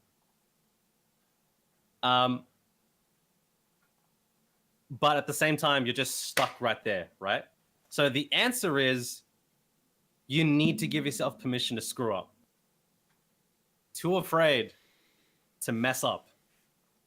Too afraid to mess up. I'm telling you now, guys, there are so many people right now who told me, like, I'll give you guys an example, right? There are so many people who told me that they're going to beat my any percent time, right? I've had so many people tell me this. I haven't seen any of them do runs because, not to judge them, but because I knew they weren't going to risk it. To say something and then not follow through. So I didn't see any of them do it. Now, there's only a couple of people who are actually trying, and I'm happy to see that. But you got to take a chance. You've got to stream and get one viewer. Because the thing is, our minds like to hold an ego. They like to think, hey, when I stream, I'm going to get 700 viewers on my first stream. I'm capable. You watch someone stream, you're like, yeah, I can do that. I can do that. Or you watch someone in a boxing match, yeah, I can do that. But can you actually do it? Can you actually step up and do it? Because here's the reality. When you do your first stream, you are going to get one viewer. I'm telling you now. And if you get 5 viewers, it's probably your friends, right? It's not anyone new. They're people you know. And then you stream again and you get 3 viewers because now 2 of your friends aren't watching today. Then the next stream, you get 2 viewers and one of them's a troll and says you're ugly and you're fat and you shouldn't be streaming, right? So how do you keep going, right? The answer is you gotta be open to the idea that you're gonna suck when you start. So a lot of people who have creative blocks are way too judgmental on themselves in a sense that they are pedestaling what they think they can do and they're underestimating what the reality is. Yo, what's up, Ron? Good to see you, man. The reality is you got to start somewhere. That's the whole point. You feel so stuck because you haven't started. You cannot feel unstuck until you start. You can't. You cannot feel unstuck in where you are until you start.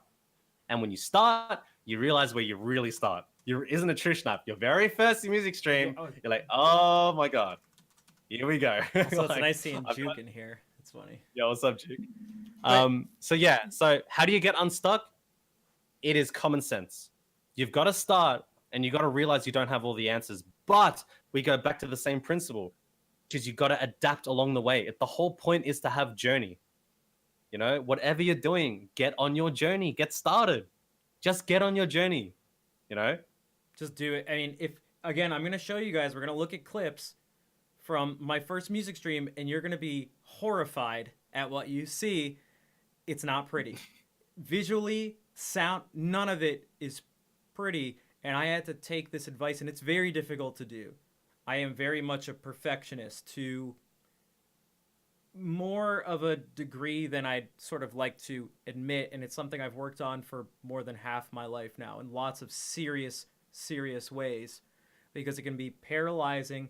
And if you're afraid of making mistakes, it's going to be difficult to learn, because streaming, as well as just, so many other things, you're going to grow most if you are able to look at yourself and see where your faults lie, which it doesn't make you bad, but you're going to have faults. And you see what those things are that you'd like to change, and you change them. But the initial acknowledging and recognizing of them, whether it's you noticing them or someone else pointing them out, it's not going to feel good. Like maybe if you're lucky, that would be so sick. If like people telling you things that were wrong with you, like made you feel good for some reason, like, I don't know. It doesn't make me feel good at all. Even when I know it to be true, even when I know the person's helping me out, even when I trust them, all that stuff, it doesn't feel good. Like whether you're starting a run, so many people go like, oh, I don't want to stream, and I did this too. I don't want to stream runs, or I don't want to do a run until I just learn the whole thing and get all this stuff down. It's like, just stream, learn the speed run on stream, because people are going to help you out. You're going to get better faster, and you're going to achieve your goal. It may be. I'm sorry, Schnapp. I really need to go to the toilet. Just give me 1 second. Go for it. I'll be right back. Go for it. I'll have to go. But yeah, keep going, Schnapp. I'll be back. So that was one of the biggest mistakes I made. I tried to learn the whole no, I am wrong warp route. And it's about an hour and a half. I mean, depending on how good you are, it could be anything from below an hour, around an hour and 20 minutes to my first run was around 2 hours. I tried to learn the whole thing, and I was like, no, I want to do this because when I first stream, I want people to see me doing this run, and I want it to be really good. And it's like, I ended up making a bunch of mistakes that I didn't even know were going to be there anyway, and people were able to help me out, and I was able to learn faster. So my advice was always like, just do the run online. People are so willing to help. Some people just really want to help, even if you don't want them to help. Dude, Juke was there. I nearly shit my pants because I'm doing my first run. I remember the exact moment when Danny hosted because I was in, this is a perfect example. Skater had already hosted me for like around 100 people. This is guys, this is not a normal first stream, and it didn't continue this way. My first stream, I was fortunate. Skater hosts me with like 100 people. After, Danny B hosts, and I'm in Shadow Temple. I hadn't done boat skip, so I'm going through normally, and I'm in the room where you get the silver rupees, and there's the scythe thing going wrong, and I'm about to get to the boat, and I had practiced clipping through the cage before you get to the boat, clipping through the metal, those metal bars, and I'm messing up. And Danny goes, well, here's a strat. Press C up and just flick right really fast and press A to exit out. And I had been doing this really long thing where it's like lining up using a visual cue it was like the B button would line up with some texture, and it wasn't working. And if I was still doing this offline, I would have been stuck there, and all it took was someone who knows more than me to look with their trained eye and their knowledge of what to do and go flick right, C up, flick right, and press A to do it, and then do the rest the same. And it worked, and it was like, oh, that was really helpful. Thanks, Danny. And these people are in here helping me out, and I improved faster. And I could have improved even faster if I didn't wait to learn basically the whole run before I did my first stream.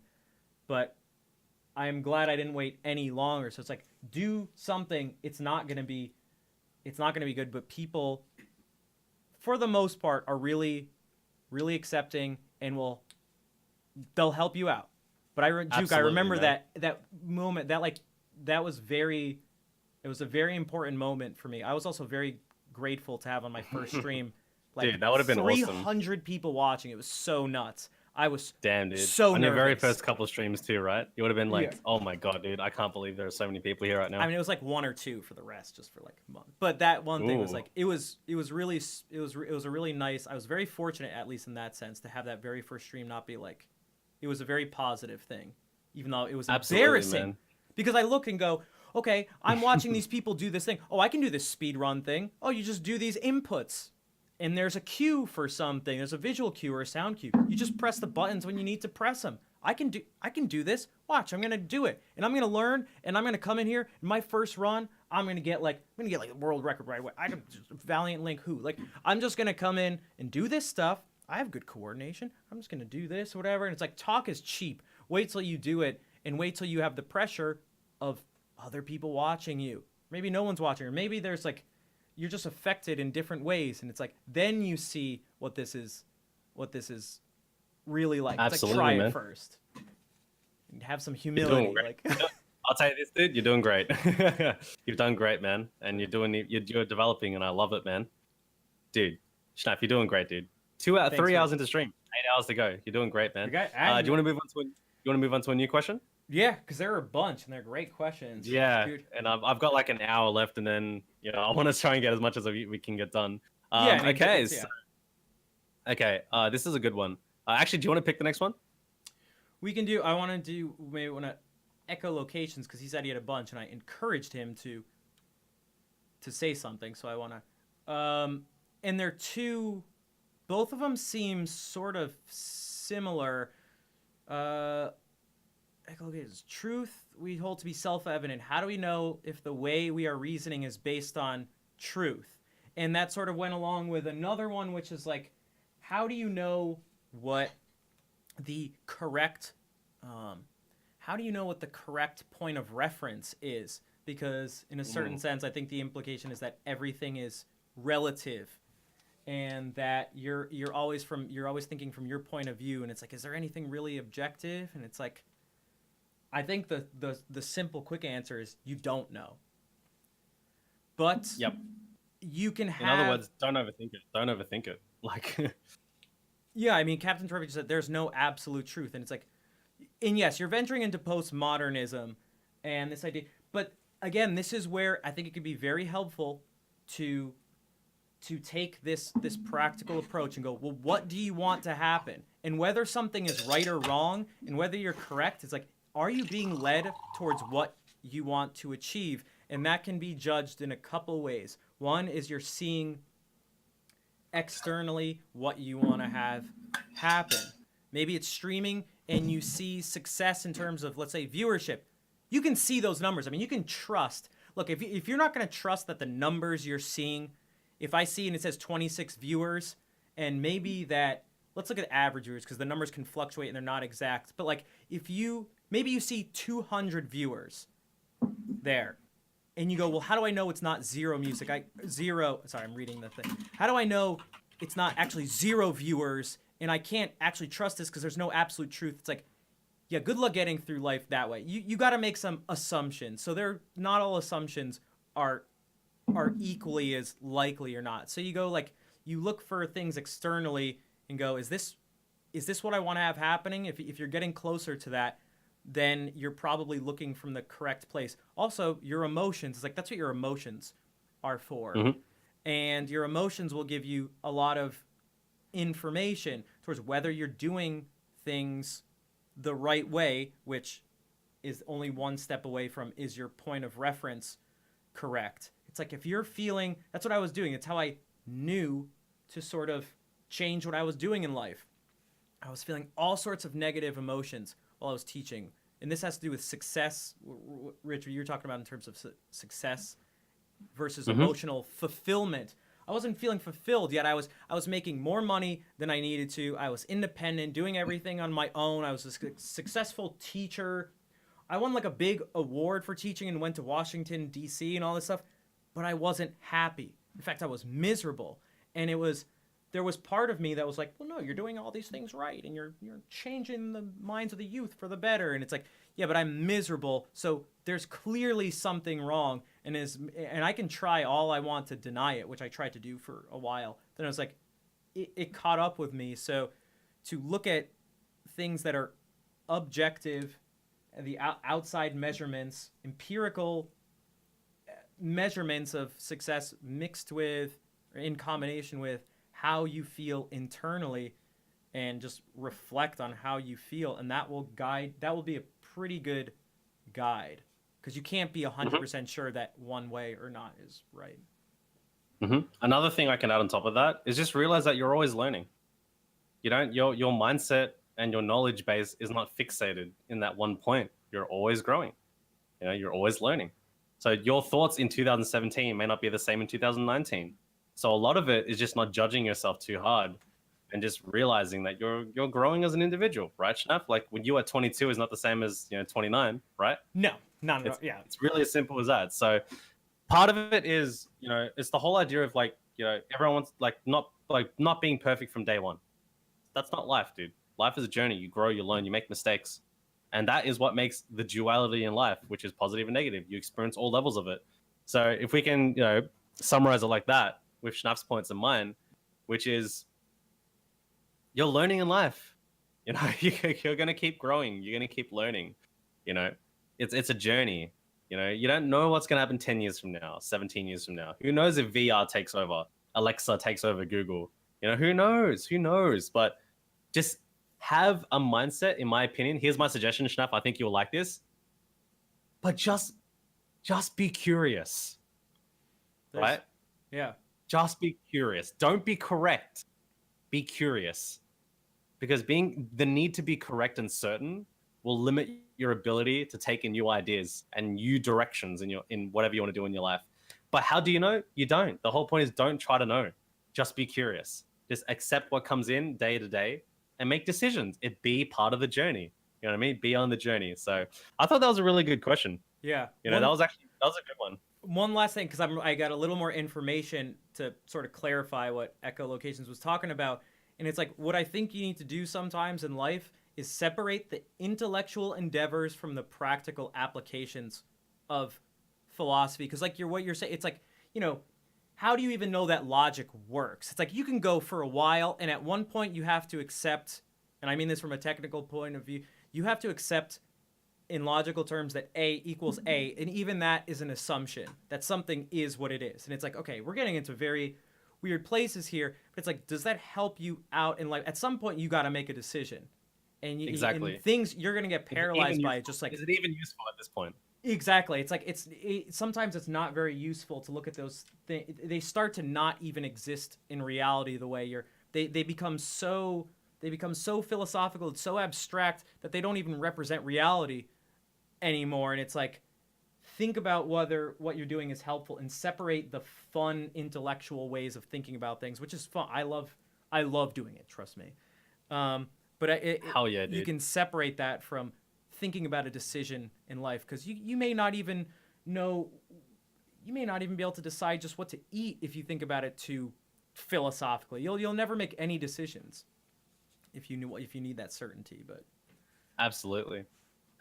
Let's go on to a new question. I'm actually excited to do this. So this one's also from Echo. I think this is let's do a more practical question now. Okay. This is something that I have recent experience with. Okay. How do you balance wanting to try a new stream topic, but knowing it's going to bring down your overall viewership average, hindering your path to partner? This is a good question. Yep. Go for. I mean, you see. Okay, I mean, if you have something, go for it, man. Because I know. Well, you seemed really excited, but I mean, you were saying, and I was like, oh, okay. I'm gonna tell you from experience, guys. I come from a background of branding and marketing, so I actually have experience outside of Twitch with this. Look, whenever you do something new, the audience will have an initial resistance to a change in direction because it is not the thing that they. Okay, I'll give you guys an example, right? Go to a restaurant and order a pizza, and they bring out a hot dog. Right? And you say, hey, we're trying to something new at the restaurant and we want to make hot dogs our new thing. But you're like, I came in for pizza though. I want my pizza. The hot dog may be great, but the person came for pizza, didn't they? So why do I give such a basic example? It's the same with content. People get accustomed to a certain content that they want. In the short term, your stream or your growth will be hindered. But in the long term, your brand will grow. That's the whole point. It's short-term versus long-term thinking. In the short term, whenever you change something that you do, either it explodes or you regress. Because, what's up, Melissa? We're just doing Q&A now, questions and answers with the audience. The question is, how do you balance wanting to try a new stream topic, but knowing it's going to bring down your overall viewership average, hindering your path to partner? Okay, so here's my take on it, right? There are two ways to look at it. There's short-term and long-term. Short-term, you try something new, less people watch. Long term, you stick to it, your brand extends beyond the initial niche that you started with, right? So let's say I built I'll give you guys an example, right? I know that if I stream any %, I'm going to get my maximum viewership. I know that if I stream Path of Exile, I'm going to get 9% of my viewership. You know what I mean? So what I realized is in the short term, your viewership will regress. But in the long term, if you can continually add value and your community appreciates it, then that becomes a new asset to your stream. So on your path to partner, you have to decide whether do I want to stick to my niche, get partner first, and then branch out, or do I want to integrate do I want to integrate this content now, lose my numbers, but grow in the long term? So in other words, can you handle the short-term loss for the long-term gain? And that's completely based on you. So that's my take on the question, which is, yes, I've done this before. I am doing it now. I can now at the point go from any percent to bloody karaoke and I'll still keep my viewership. You know what I mean? I can go from any percent to streaming me playing casual melee and still keep my viewership. Because for the last 2 years, I have built people being comfortable around me as a streamer. Now, when I switch topic, when I switch my content, they still watch. And what if your change ruins you? I don't think anything ever ruins you, because that's saying, like, the only thing that can ruin you is if you give up, right? Yeah, or if you do something really extreme. I mean, trying something out is different than, like, making a career path-ruining mistake. And in terms of, again, I totally agree with Rich on everything, and this is something to get even more specific. I don't know how really specifically the person was wondering about partnership on Twitch. Getting a lot of information can be helpful. Understanding how the partnership thing works is helpful, because I've been talking with someone a lot about this recently, and we've come to understand how this thing works pretty well. So knowing something, for example, well, if you do that, again, another thing is to go back to go, what is your goal? Is your goal partnership, or is it long-term growth? If it's partnership, then you go, okay, what is going to get me? That's the goal. What is it going to get me? What is going to get me to that goal? And what are the things? How does that work? Like, how does it actually function? How is average viewer count calculated? For example, because average viewer count, you need 75 average viewers for the past 30 days. And knowing, for example, that Twitch, the way it's calculated is that every minute Twitch takes a total, however many viewers you have, and has this sum. The next minute, it takes it and has it, and it takes the stream and divides by the number of minutes streamed, and that's your average. And so you go, okay, that's part of this equation. And you go, well, if I'm really close to being partner, maybe you have 73 average viewers. Is it worth it to then go, well, I'm going to do this thing, and it may bring down my average a bunch, and that's going to be like this sore spot, or this sort of stain on what you're trying to do for 30 days. Are you willing? Do you think within the next 30 days you're going to get partnered? If you really think you are, and you really want that to be your thing, then maybe it's best to wait. Because if not, you're going to have to deal with that low number and wait for it to be pushed out after 30 days, because it's going to be with you for 30 days. But the reason I'm giving this specific information is to see how choosing your goal is important, because if you're like, you want to be partnered, but it's not really your goal, then I'd say just your decision is to just do the thing you want to do, and it doesn't matter, because that's not your goal. Yeah, absolutely. You got to balance between short-term and long-term in your actions, because yes, if you switch your content and your viewership drops in half, absolutely it's going to hinder your partner growth. But long-term, it could be good for your brand. So maybe it's good just to stick to your niche for a long time. You know what I mean? You know, just stick, like with me right now, I know my best chance of getting partner is just streaming any percent. You know, I don't stream Fortnite, I don't stream Path of Exile, I don't stream other things, and it's working for me. I'm now hitting, you know, the average viewership numbers now. You know, but I'm going to my vacation next week, so I'll be back in January and I have to rebuild my stream again. But I know I can do it long term. So yeah, I think it's just a measure of balancing between short term and long term. It's up to you. It's always up to the person. So that was a good question. What do you think, Schnapp? I like the practical ones too. They're pretty good. Yeah, it gives some direction to, because that's how things work in life eventually, because it sort of like echoes question. It's like, part of it can be fun, it can be intellectually entertaining, and then there's a whole other category which is like, okay, what do I do? Like, what actions am I actually going to take at this point, which you need to do? Someone said, I think King Richard said in the middle of this, isn't that basically what this stream is now tonight? And it was like, Yeah, I would have done this anyway, but I don't mind doing some things. Like I started streaming during the day as a little experiment because I looked and said, look, I'm not even halfway to the average viewer count to get partnership. I do not see myself getting partnered within 30 days, which means these numbers aren't really going to hurt my chances of getting partnered, because by the time they're really starting to get up near 75, this low stream number won't be part of the equation. And knowing that and having that actual practical information, that technical information, is helpful to making the decision. Like, I'd still do this. So yeah. Fucking awesome, man. What's going on, guys? So I've got time for one more question, then I'm heading off to my brother's for family day. It's family day today. So, Nice. Shaft, you can pick the next one, and then we can wrap it up. All right, sounds like a plan. Let me see here. By the way, this was a lot of fun. I didn't expect us to do this, but that was actually really cool. I didn't either. Again, I mean, talk about like, to almost go back to what we've been saying to put into real terms. Guys, I just asked Rich like a day or two ago, like, hey, do you want to do this? He was like, yeah, I'll be down. Like, all right. And just today it was like gonna have him on. There was no real plan. I was like, we're gonna talk about this stuff and we'll see what happens. So let's see. There's the quick question of like, do you think I'd benefit from having a more of a business mind? I kind of think that's just like clearly yes. Yeah, I mean that one's a very straightforward one. Yeah, go. Okay, so here's the question. I'll read it out.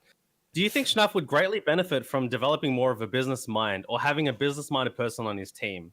I say this because Schnaff seems like he is experiencing a classic artist dilemma of being a master artist, but lacks when branding and monetizing himself. And an example is effectively monetizing music lessons online. I think it's stunting a lot of his growth, in my opinion. The answer is we have our strengths and weaknesses, and I think he would be fantastic with a business partner who has those skills to complement him. Simple as that. If he has a business partner that he trusts, that he can set up a great deal with, I think he can thrive. Just like in every like business, like you have like your salesperson, your marketing person, your accounting person, you know what I mean? And when they work together as a team, they can achieve so much. Simple as that. Yeah. I think yes. I think yes. he'll benefit. Yeah. So rather than Schnaff take the time to develop his own business mindset, he can just team up with somebody who can instantly complement his skill set and they grow together. Simple as that. You know what I mean? Charm of let's see here. Well, it looks like there's actually only like one more left in this thing. Yep. And then we'll wrap it up. And dude, I'm so happy, man. 1 year since our last call. Dude, it's crazy. And this is even this Discord call turned out to be way better than I even Yeah, thought. it was awesome, dude. Okay, so this is the first one. What do you think about the stress and pressure about feeling like you're wasting time? We answered that one earlier. All right, that was one of the first questions we answered. No, that's why I know. But what is going on here? Whoa! Oh, actually, this is a good one. This is a good one. Easy one. Yo, you got a big raid from Super Danny. Dude, Super Danny, what's up? Thank you for the raid. Welcome, everyone. Oh my gosh. Okay, let me just give you a quick thing here. I'm Schnaff. This is RichardSage, a friend of mine. It's my 1 year stream anniversary, and he was a big part he was key in this happening. So right now we've had a talk for the past couple hours, and we're answering questions. But after this, I'm going to start doing song requests if you guys want to stick around. But dude, thank you. And welcome everyone. Welcome everyone. So we're just doing a Q&A like IRL chat, and then I'm heading off to go see some family. But you want to answer a very, very basic question? I think this is a good one. Any suggestions for getting over my fear of the webcam? Had some bad experiences with my blog, YouTube. What do you reckon, Schnaff? Oh, it depends on where the fear stems from. And I don't mean that I don't mean that in like a sort of Freudian sense of like, well, because your parents did I mean like, do you think you're not attractive? Are you afraid of doing, that's radically different than being afraid of doing something stupid, or maybe you don't like your appearance, or you're like, if the person wants to clarify, or maybe they don't feel safe in some way. Maybe they feel like their privacy is being invaded. Those are all very, very, very different things that require different approaches to get over. And I don't mean get over in a I don't mean to trivialize it, because it's clearly affecting the person, and those things are all very serious things to think about. I mean, maybe it could say something just gradually for each of them, or just generally for each of them. In terms of the privacy thing, you can just help yourself by just looking what's on camera or even anywhere around it, and just be safe that there's no things that can identify where you are or have any personal information. In terms of the way you may be acting, that's hard. I mean, think about whether anything you're doing is actually going to get you in trouble or be weird. Also, people are pretty, and this goes along with maybe the way you look is part of it. People aren't, there are going to be people who are going to troll you and say things based on your appearance.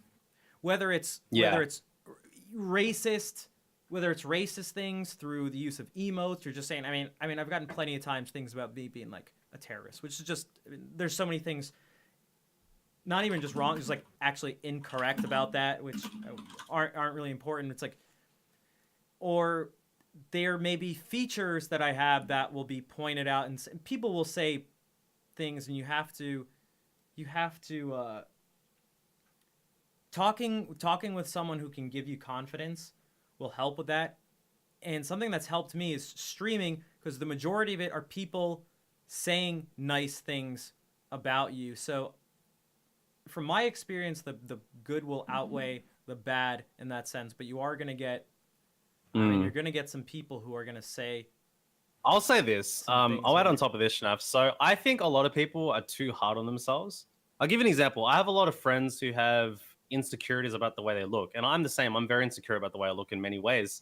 But how often do you spend time with that person and you don't see the insecurity the way that they do? Right, Schnaf? Like, they're like, oh, I hate the way my hairline is, or my skin color, my skin complexion. And you're like, I don't see that. I see a very healthy looking person. But they see in themselves like way more magnified than anybody else. So a tip I can give for overcoming fear of webcam is realizing that the thing that you see that you might be fearful of or insecure about is not as bad as what it actually is. You know what I mean? Like, I have friends who are like, oh, I've got a black mark on my face. I don't want people to ever see the right side of my face. And I'm like, I had to like really look close to even see it. You know what I mean? So it's like, a lot of the time, it's like we are way more invested in our insecurity, or like the thing that we're insecure about, the physical insecurity of webcam, than it actually looks. You know what I mean? So the best thing I can say is, if you want to eventually overcome that fear, like you want to put yourself out there, it's not going to be easy, man. Like it's going to be tough. There may be people who go outright to bully you, you know, to harass you. And that sucks. You don't need those people in your life, right? But you will eventually find people who appreciate you for regardless of how you look, regardless of how you talk, regardless of how you feel. You know what I mean? And that'll help you build confidence. So the answer is, if you're not feeling confident about that now, don't start with a webcam. Just do audio. Just do talk. If you don't feel like talking, just do typing. But the answer is, in my opinion, and I could be wrong, just build confidence step by step. That's what I did. You know, when I had social anxiety, I had depression, anxiety, obesity, it took me a while to build my social confidence to put myself out there. You know what I mean? So that's what I can say. Like, for that question, to overcome fear of webcam, just take it one step at a time. Confidence takes time to build. You know, you're going to have a lot of internal resistance. You're going to have a lot of thoughts in your mind. You're going to have a lot of, you know, things that make you doubt yourself. Like, maybe I shouldn't be doing this. Maybe I'm not good enough. Maybe I should quit. But if I can offer some positive perspective, is, hey, start with where you have. It's going to suck. You know, you're going to feel insecure. You're going to feel vulnerable. You know, it's not going to be easy. But if you can get through the first time, then you can get through the second time. Then you can get through the third time. You can get through the fourth time. And then eventually, insecurity becomes, I'm okay with this now. Then it becomes, I feel more confident with this now. And then it becomes, I'm doing better now. You know what I mean? And that's what I can say. So what do you reckon, Schnaf? I totally agree. I didn't even think, I mean, that was, again, in terms of the very practical stuff, it's like, well, maybe just start without a camera for a while and let people build it up. And people, this one's tough because I mean it's something I deal with, and especially when I first started streaming, I mean I don't think of myself as a very attractive person, even though I get lots of compliments. Like Jarma thinks I'm a Persian prince, even though I'm not Persian, but he's going along with the Prince of Persia thing, but so I get it. And you guys talk about my beard and stuff, and I don't know how much of it is just joking around or how much of it is real, or maybe half and half within even a single comment.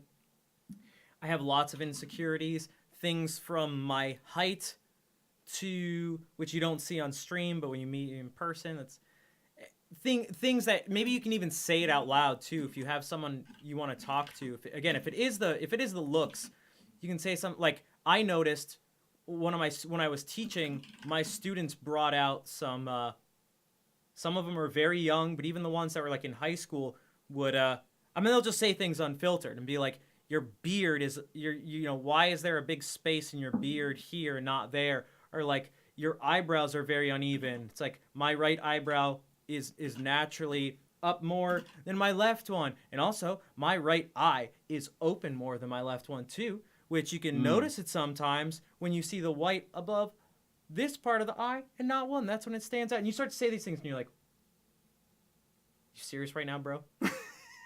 Like, yeah. You hear what you're saying? Like, you hear how picky you're being, like, no one notices because you said it too. Like, look at someone else who feels this way and be like, do you notice that stuff about them? I mean, maybe you do. But it can help to pick these things out, and it can help to surround you. It can help to surround you with people who are positive, which went back to one of the original ones of like cultivating a stream of positivity and people who are going to make you and everyone else around you feel better, because that'll boost your confidence. Because it's easy enough to say, be confident. It's like, okay, let me just, it's not a verb that you can just like, you can't confident around. Like, things build your confidence. You don't just do it. And although there's like the aspect of fake it till you make it, it's easier said than done. And it takes, the best way to do it and to have it be solid is to be around people who are going to help build your confidence. Also, one of the things that you can do with a friend, and even I always advocate for essentially just therapy and mental health counseling in general. This is why I keep this heart support bracelet around me, and that's why we have the heart support thing down here. It's like uncovering, because I said, like, do you feel, taking a sort of deep look at yourself and see why you feel this way. There's some surface level things, but then there's also like, there's some deeper things that'll be probably beneficial if you find a therapist or someone that you connect with and can help uncover why these things are an issue for you, because the way you feel about them will be very real, and in reality they really won't make much of a difference, as you can see by people who are successful, who are physically not they don't look like the statue of David. So yeah, man, like, it's like, how does that work? You can't hold those two things to be true simultaneously. Like you just can't do that. So it's like, Claire said something too that goes along with that, is like trying to see if you're going to be eye candy for the stream, and if your attractiveness is going to be why you're streaming and why people are watching, then maybe you have to worry about it a little bit. But then I'd say, people can do whatever you want, but then you got to think about why you're streaming and what that means. But think about what the point of what you're doing on stream is, and is it about how attractive you are? And if it's not, then there's more value than just how you look. Yeah, you know what I mean? Like, we're people, dude. End of the day, we're all people, and end of the day, you just gotta take it one step at a time. You know what I mean? Just build your own confidence, accept yourself for who you are, and then adapt, grow. There's things you want to change about yourself, just take it one day at a time, right, Schnuff? Like, there's things I want to change about myself. I want to get in better shape. I want to, travel the world. There's so many things I want to overcome in my life, and it happens one day at a time. And if you take it one step at a time, you can keep taking one step at a time. It doesn't mean it's always going to work out. You can have some bad days, you can have some good days, but life is a journey, isn't it, Schnaf? Like, it's just one day at a time. It is, and it's easier said than done. It's easier. I said this at Martha. It's like it is all the these hardest things thing to do it. Like Rich and I are just sitting here from on high, shelling out, this is what you need to do, and this is what's right and wrong. And it's like, I can only say for myself for sure that I struggle with these things all the time. Like all the time. 100%. Deal with it every single day. Deal with it every single day. So I'm trying to I'm trying to take this advice from Rich and my own advice all at the same time too. Some of the stuff I'm saying to myself, but all right, Schnaf, let's do this. 2019. What do you want to happen for you, man? I want to keep building and growing and just being on an upward slope, doing more, diversify. If I'm getting, that's like sort of the general thing, doing more with music and more with the stream, but like very specifically adding new sort of content. There could be the idea of like, it's like, okay, December of 2019, it's like be Twitch partner. But also have a stream that has a larger variety of content. I mean, maybe we'll actually be doing regular podcast streams essentially with us two, like we just did. Maybe we can have other guests on. I want to have musical people on. I wanted to start doing streams of live concerts and have that streamed so I could work with people around the area who are performing. Maybe have those people on and interview them and have them do little performances of pieces in between, all while building up the main foundation, which is song requests. I mean, it's like playing music. Beautiful, man. What I love. Beautiful, dude. What about you? 2019, RichardSage. Oh, man. I just want to fulfill my goals, dude. I just want to follow through with everything that I set. I want to get to 72. I want to get the world record, and I want to get Twitch partner. Simple as that. All practical. Hard work every single day. Just get it done. I just want to get it done. I want to know that I can get it done. That's it. And that's all I want. So, and then from there, I'll take it one step at a time. I'll expand. I want to do new categories after 2019. I want to get in better shape. I want to build more muscle. I want to build more self-confidence. And I just want to take it one day at a time, man. That's exactly how I see it. So, yeah, dude. Hell yeah, dude. By the way, thanks for having me today, man. I really enjoyed that. Oh, yeah. That was fucking awesome. Thank you for coming on. This was way more... I don't even know what the right word. It was a lot more significant and impactful and enjoyable and everything than I thought it was going to be. I didn't know what we were going to do. I was like, I just got to get Rich on because he was a big part of this, and I kept saying your name and everything. It was like, let's get this. And now they can see. I think a lot of people, from what they've said too, can see why you made such a large impact on me. So also, thank you, not just for coming out, but thank you for helping me out in this way a year ago. Yeah, man. We need people to help each other out. Of course, man. Like I think we've done a great thing. We've done something great, and it's coming together, dude. It's beautiful, and I'm really, really happy. So thank you guys for having me on. I hope you guys enjoyed Schnaf's 12-hour stream today, and have a great time. Have a great day, and I'm gonna go see some family now. So I'll see you guys next time, and be sure to keep Schnaf company. Keep. Tell you guys, can I leave one last message here? Do it. Schnaf has so much potential, and he's only just getting started. So I would love to see you guys continue to support him. Give him your love.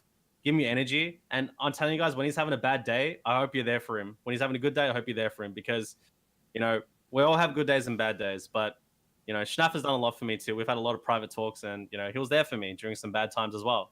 So it's great to see it. And thanks, Mari. Thanks, everybody. And I'm going to go see some family now. Have a good day. And I'll see you guys next time. So, Schnaf, my friend, do your thing. Just do your thing. I'll leave. This is for you, my friend. One last thing, right? Keep an open mind, but at the end of the day, do what's true for you. Do what's true for you, man. Not everyone's going to agree with what you do, but at the end of the day, you know yourself. You're self-aware. You know yourself better than anyone. Keep following your heart, man. And these opportunities will keep arising. And when they come, you'll be ready for it. Okay? Thanks, Rich. I appreciate it. Yo, I'll see you guys next time. I'll see you later, dude. Thanks, guys. Peace. Peace.